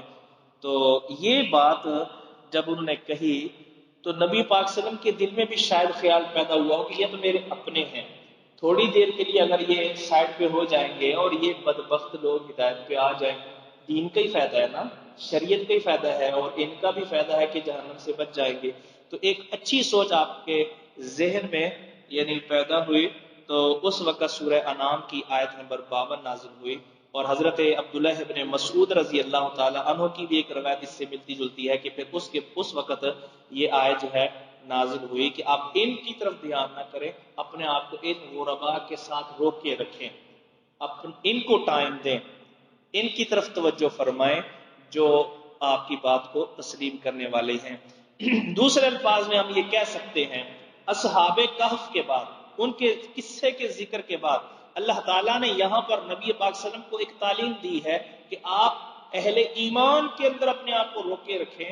یہ اصل میں یہ کہنا یعنی مطلوب ہے کہ جس طرح عقیدے کے تحفظ کے لیے، عقیدے کی وجہ سے اصحاب کہف ان نوجوانوں نے دنیا پرستوں کو، مالداروں سے وہ الگ ہو گئے، اسی طرح اہل توحید، اے نبی آپ بھی، اور اس طرح موحدین اہل توحید بھی، وہ باقی وقت کے چودھریوں اور وڈیروں کو چھوڑ کے اپنے آپ کو غریب مومنوں کے ساتھ جوڑے رکھے ہیں، موحدین کے ساتھ اپنے آپ کو جوڑے رکھے، اگرچہ وہ فقراء اور مساکین ہی کیوں نہ ہوں، کیونکہ دنیا کی تو کوئی حیثیت نہیں ہے۔ وَلَا تَعْدُ عَيْنَاكَ عَنْهُمْ، اور نہ آگے بڑھیں، عیناک آپ کی آنکھیں، عنہم ان سے، یعنی ان مومنوں سے آگے بڑھ کر آپ کی نظریں کافروں پہ نہیں پڑنی چاہیے، کافروں کی طرف آپ کی توجہ نہیں جانی، ان پر توجہ کرنے کی بجائے آپ کافروں پہ توجہ نہ کریں، یہ مطلب ہے۔ وَلَا تَعْدُ عَيْنَاكَ، عیناک یہ لا تعدو کا فاعل ہے جی، تو نہ بڑھیں آپ کی نظریں عنہم ان سے، یعنی ان مومنوں سے بڑھ کے کافروں پہ آپ کی نظر نہیں پڑنی چاہیے، ان کی طرف آپ کی توجہ نہیں ہونی چاہیے۔ کیوں؟ ترید زینت الحیات دنیا، کہ تو چاہتا ہو دنیا کی زندگی کی زندگی، اس لیے آپ نے ان مومنوں کو اپنے سے جدا نہیں کرنا کہ آپ دنیا چاہتے ہو۔ ہاں کوئی اور وجہ ہو سکتی ہے، آپ کسی سے ناراض ہو کے اپنے مجلس سے اس کو اٹھا سکتے ہیں، کسی سے ناراضگی کا اظہار کر سکتے ہیں، وہ الگ بات ہے، لیکن اس نیت سے کہ ترید زینت الحیات دنیا، اس مقصد سے آپ کسی مومن کو اپنے سے جدا نہ کریں، بلکہ اپنے آپ کو ان کے ساتھ روک کے رکھیں۔ وَلَا تُطِعْ مَنْ أَغْفَلْنَا قَلْبَهُ عَنْ ذِكْرِنَا، اور آپ نہ بات مانیں من اس کی، اغفلنا قلبہ عن ذکرنا، جس کے دل کو ہم نے اپنے ذکر سے، اپنی یاد سے غافل کر دیا، واتبع ہواہ، اور اس نے پیروی کی اپنی خواہشات کی، وکان امرہ فرطا، اور ہے اس کا معاملہ حد سے بڑا ہوا۔ تین باتیں، تین صفات ایسی ذکر کی اللہ نے کہ جس بندے کے اندر یہ تین صفات ہیں آپ اس کی بات ہرگز نہ مانیں۔ پہلی بات، من اغفلنا قلبہ عن ذکرنا، جس کے دل کو ہم نے اپنی یاد سے غافل کر دیا۔ یہ کون سے لوگ ہیں؟ یہ وہ لوگ ہیں شرک کی وجہ سے جن کے دلوں پر مور لگ گئی ہے، جن کے دلوں پر اللہ تعالیٰ نے مور لگا دی ہے، اور وہ اپنے ایمان کے، اپنے کفر کے اندر اس قدر ڈٹے ہوئے ہیں کہ واپسی کے راستے ان کے لیے بند ہو گئے ہیں۔ تو اللہ کے نبی کو حکم ہے کہ آپ ان کی بات، ان کا کوئی مطالبہ کہ آپ ایسا کر لیں ہم ایسا کر لیں گے، کوئی بات نہ مانیں گے۔ وَلَا تُطِعْ مَنْ أَغْفَلْنَا قَلْبَهُ عَنْ ذِكْرِنَا، اور آپ ہرگز نہ بات مانیں ان کی جن کے دل کو ہم نے اپنی یاد سے غافل کر دیا، وَاتَّبَعَ هَوَاهُ، اور جس نے اپنی خواہشات کی پیروی کی۔ بدعات کے اندر، شرک کے اندر اور رسومات کے اندر جو مبتلا ہو گیا اور تکبر کے اندر آ گیا، وَكَانَ أَمْرُهُ فُرُطًا، اور ہے اس کا معاملہ حد سے بڑا ہوا۔ فرط، افراط لفظ سنا ہے جی، اسی سے ہے، مادہ ایک ہی ہے۔ افراط کہتے ہیں حد سے بڑھنا، دو لفظ ہم استعمال کرتے ہیں، افراط و تفریط۔ افراط کا معنی ہے حد سے بڑھنا، تفریط کا معنی ہے حد تک بھی نہ پہنچنا۔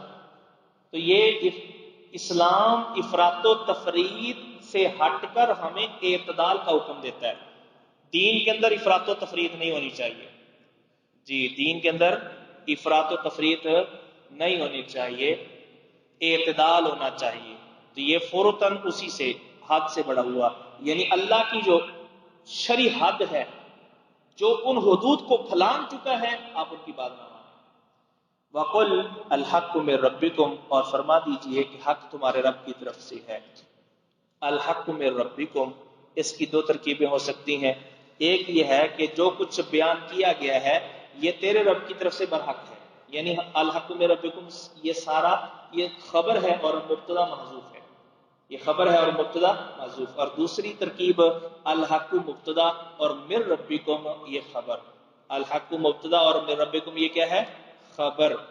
حق تمہارے رب کی طرف سے. حق وہی ہے جو رب نے بھیجا ہے، حق وہی ہے جو رب نے کہا ہے، دیا ہے. فمن شاء فلیؤمن تو جو چاہے وہ ایمان لے آئے، ومن شاء فلیکفر اور جو چاہے تو وہ کفر اختیار کرے. بعض بدبخت وہ اس آیت سے دلیل لیتے ہیں کہ یہ مولوی حضرات سختی کیوں کرتے ہیں؟ اللہ نے تو اختیار دیا ہے، جو چاہے کلمہ پڑھے، جو چاہے دین پہ چلے اور جو چاہے دین پہ نہ چلے. اللہ نے تو اختیار دے دیا ہے، جو عورت چاہے پردہ کرے اور جو عورت چاہے پردہ نہ کرے، جو داڑھی رکھنا چاہے رکھے اور جو نہیں رکھنا چاہتا ہے نہ رکھے، جو نماز پڑھنا چاہتا ہے پڑھے اور جو نہیں چاہتا نہیں پڑھنا چاہتا تو نہ پڑھے. تو مولوی حضرات سختی کیوں کرتے؟ اللہ تو اختیار دے رہا ہے. وہ بھائی یہ اختیار نہیں ہے، یہ بطور وعید کے اللہ تعالیٰ نے یہ بات ارشاد فرمائی. جو چاہے تو یعنی یہاں ایک فرقہ ہے جبریہ، ان کا بھی رد ہے. وہ کہتے تھے کہ انسان مجبور محض ہے. اللہ یہ رد ہے. اللہ فرماتے ہیں کہ اختیار ہم نے دے دیا ہے، جو چاہے تو وہ ایمان لے اور جو چاہے کفر کرے. حق آ گیا ہے. الحق من ربکم تمہارے رب کی طرف سے قرآن کی شکل میں، شریعت کی شکل میں حق آ گیا ہے. اب لوگوں کی مرضی اس حق کو قبول کریں اور ایمان لے آئیں یا اس حق کو رد کر کے کفر اختیار کر لیں. اب لوگوں کی مرضی ہے. یہ اللہ کی طرف سے کھلی چھٹی نہیں ہے، یہ اختیار نہیں ہے. یہ تو ایسا ہی ہے کہ جس طرح استاد کہے کہ ٹھیک ہے تیری مرضی تو آ یا نہ، تو طالب علم کیا سمجھے، لو جی استاد جی نے اختیار دے دیا، جو ہے نا کلاس میں آئے یا نہ آئے. یہ تو استاد کی طرف سے ناراضگی کا اظہار ہے کہ استاد نے ایسی بات کہی ہے. تو یہ اللہ کی طرف سے کافروں کے لیے بطور وعید کے کہا گیا ہے کہ فمن شاء فلیکفر، ورنہ یہ اختیار ہرگز نہیں ہے. اگر کھلی چھٹی ہے تو پھر سزا کیوں؟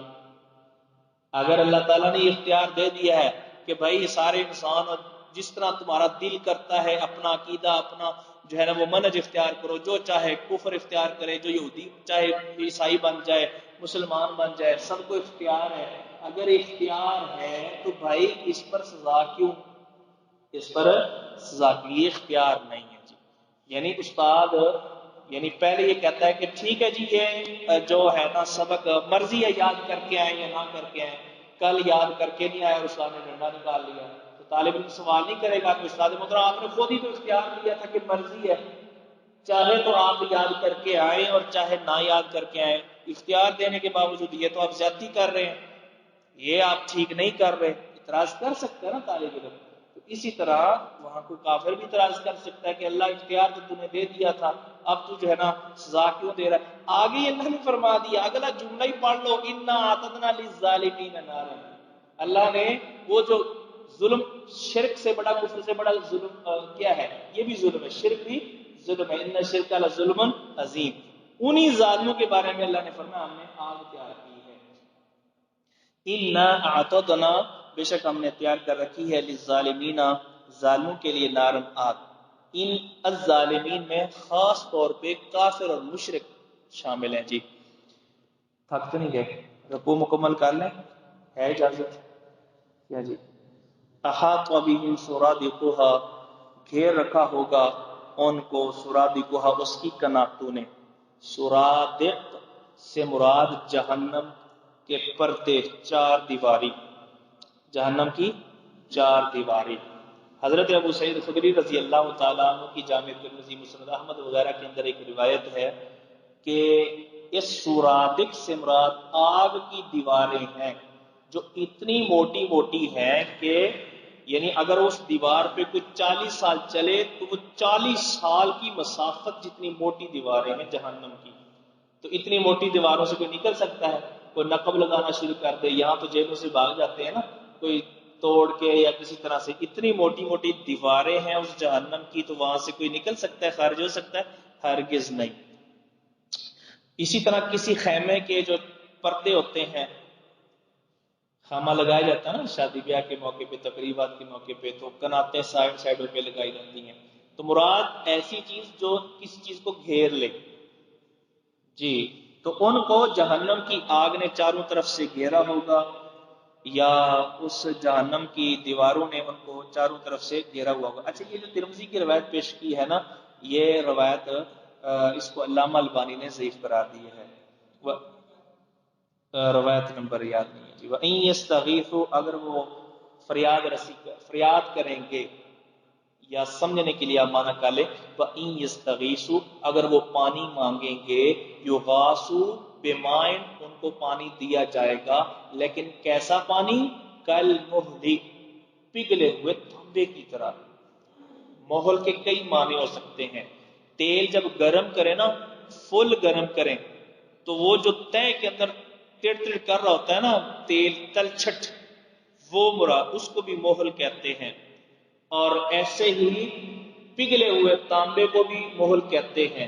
اسی طرح خون اور پیپ جہنمیوں کے جسم سے نکلنے والی، اس کو بھی محل کہتے ہیں جی۔ عام طور پہ اس کا معنی پگھلا ہوا تانبا۔ بہرحال مراد اس سے انتہائی شدید حرارت والا، گرم ہو کہ جو چیز سرخ ہو جائے، ایسا پانی ان کو دیا جائے گا۔ اور وہ جب پانی پینے لگیں گے، یشوی الوجوہ، یہ پانی ان کے چہروں کو بھون دے گا۔ پانی قریب کریں گے تو ان کے چہرے بھن جائیں گے، جس طرح آپ آگ پہ کوئی چیز بھونتے ہیں نا، اسی طرح اس گرم پانی سے ان کا جسم، چہرہ بھن جائے گا۔ شوا یشوی کا معنی بھوننا، بھونی ہوئی چیز کو مشویون کہتے ہیں۔ چنانچہ بھنا ہوا مرغا آپ نے لینا ہو نا ہوٹل سے، آپ کہتے ہیں دجاج مشوی مطلوب، دجاج یعنی بھنا ہوا مرغا چاہیے جی۔ تو یہ اتنا گرم اور کھولتا ہوا پانی ہوگا، جب آپ پیئیں گے، جب جہنمی افوان پیئیں گے تو ان کی انتڑیاں کھولتے ہوئے پانی سے وہ باہر آ جائیں گی، اور ان کی جو جلد ہے، یہ پانی جب چہرے کے قریب کریں گے تو پگھل کے نیچے گر جائے گی۔ اس قدر کھولتا ہوا پانی، یشوی الوجوہ، جو ان کے چہروں کو بھون دے گا۔ بیس الشراب، یہ پانی برا مشروب ہے، وساعت مرتفقہ، اور وہ جہنم بری آرام گاہ ہے۔ وہ جہنم جس میں وہ داخل کیے جائیں گے، وہ بھی آرام کی بری جگہ ہے، اور وہ پانی جو پینے کے لیے دیے جائیں گے، یہ پانی، یہ مشروب بھی بہت برا مشروب ہے۔ ان الذین آمنوا وعملوا الصالحات، بے شک وہ لوگ جو ایمان لائے اور نیک اعمال کیے، ان کو پریشان ہونے کی ضرورت نہیں ہے۔ انا لا نضيع اجر من احسن عملا، بے شک ہم نہیں ضائع کریں گے ان لوگوں کا اجر جنہوں نے اچھے عمل کیے۔ اولئک لهم جنات عدن، ان کے لیے ہمیشگی کے باغات ہیں، تجری من تحتهم الانہار، ان کے نیچے سے نہریں بہتی ہیں۔ ان کے نیچے سے مراد ان کے محلات میں، کیونکہ وہ تو بالا خانوں میں ہوں گے، تو ان کے محلات کے نیچے سے نہریں بہتی ہوں گی۔ تو یہ ایک اچھا منظر ہے جی۔ وہ ایک کالونیاں جو بنانے والے ہوتے ہیں نا، تو وہ لکھتے ہیں جی، بڑا بہترین ویو ہے جی، سامنے نہر ہے، یہ پارک ہے، یہ روڈ ہے۔ تو یہ یعنی آپ ذرا تصور لے کے آئیں، بہترین قسم کا موتیوں کا محل ہے، اور باغات ہیں، پھول کھلے ہوئے ہیں، اور بالکل پاس ہی صاف ستھری ندی آپ کے محل کے پاس سے گزری ہے۔ کتنا یہ اچھا ماحول ہے۔ تو یہ اللہ تعالیٰ نے فرمایا کہ ان کا اس قدر ان کو وی آئی پی بہترین قسم کا ماحول، اور وہاں پہ ان کو جو ہے رہنے کے لیے رہائش دی جائے گی، کہ وہاں سے نہریں بہتی ہوں گی صاف ستھرے پانی کی۔ تجری من تحتہم الانہار یحلون فیہا من اساور من ذہب، اور وہاں وہ پہنائے جائیں گے کنگن سونے کے۔ سونا تو منع ہے مردوں کے لیے، اور اللہ فرماتے ہیں کہ سونے کے کنگن پہنائے جائیں گے۔ بھائی منع دنیا میں، منع مردوں کے لیے دنیا میں ہے۔ یہاں پہ منگنی پہ بھی آپ نے سونے کی انگوٹھی نہیں پہنی، سسرال والے اگر پہنائے شادی پہ، منگنی پہ وہ نہیں پہنی۔ کسی بھی حالت میں یہ سونا جو ہے وہ جائز پہنا نہیں ہے، وہ خاص صورتیں جو ہے نا وہ الگ ہے۔ تو لیکن وہاں پہ اصل میں یہاں یہ بیان کرنا مقصود ہے، دنیا کے اندر پہلے ایسا ہوتا تھا کہ جو بڑے بڑے بادشاہ ہوتے تھے نا، وہ سونے کے زیورات پہنا کرتے تھے، بڑے بڑے کنگن پہنا کرتے تھے۔ تو یہ بیان کرنا مقصود ہے کہ وہاں پر یہ جنتی بادشاہوں کی طرح رہیں گے، جنتی وہاں پر بادشاہوں کی طرح رہیں گے، زیورات ہوں گے، سر کے اوپر تاج ہوں گے، ریشمی لباس ہوں گے۔ تو بادشاہ کے پاس بھی وہ یعنی سہولیات نہیں ہوتی جو ایک عام جنتی کے پاس ہوگی۔ یحلون فیہا وہ وہاں پہنائے جائیں گے من اساور اسورا تو ان کی جمع کنگن من ذہب سونے کے ویلبسون ثیابا اور وہ پہنیں گے ایسے کپڑے خضرا جو سبز ہوں گے من سندس باریک ریشم کے و استبرق اور موٹے ریشم کے ریشم مختلف قسم کا ہوتا ہے ہر قسم کے ریشم کے وہ سبز لباس پہنیں گے جنت کے اندر ریشمی لباس دنیا میں مردوں کے لیے ریشم کی اجازت نہیں ہے لیکن وہاں پر ریشمی لباس پہنیں گے متکئین فیہا علی الارائک اور ٹیک لگائے ہوئے ہوں گے علی الارائک تختوں پر ارائک اریکتن کی جمع ہے جو دلہن کے لیے مسہری سجائی جاتی ہے جو بیڈ سجایا جاتا ہے اس کو بھی اریکتن کہا جاتا ہے یعنی سجے ہوئے ان کے لیے تخت ہوں گے بیٹھنے کے لیے جس طرح کہ بادشاہ کا ایک تخت ہوتا ہے اسی طرح بادشاہوں کی طرح وہ تختوں پر ہوں گے اور ٹیک لگائے ہوئے بیٹھے ہوئے ہوں گے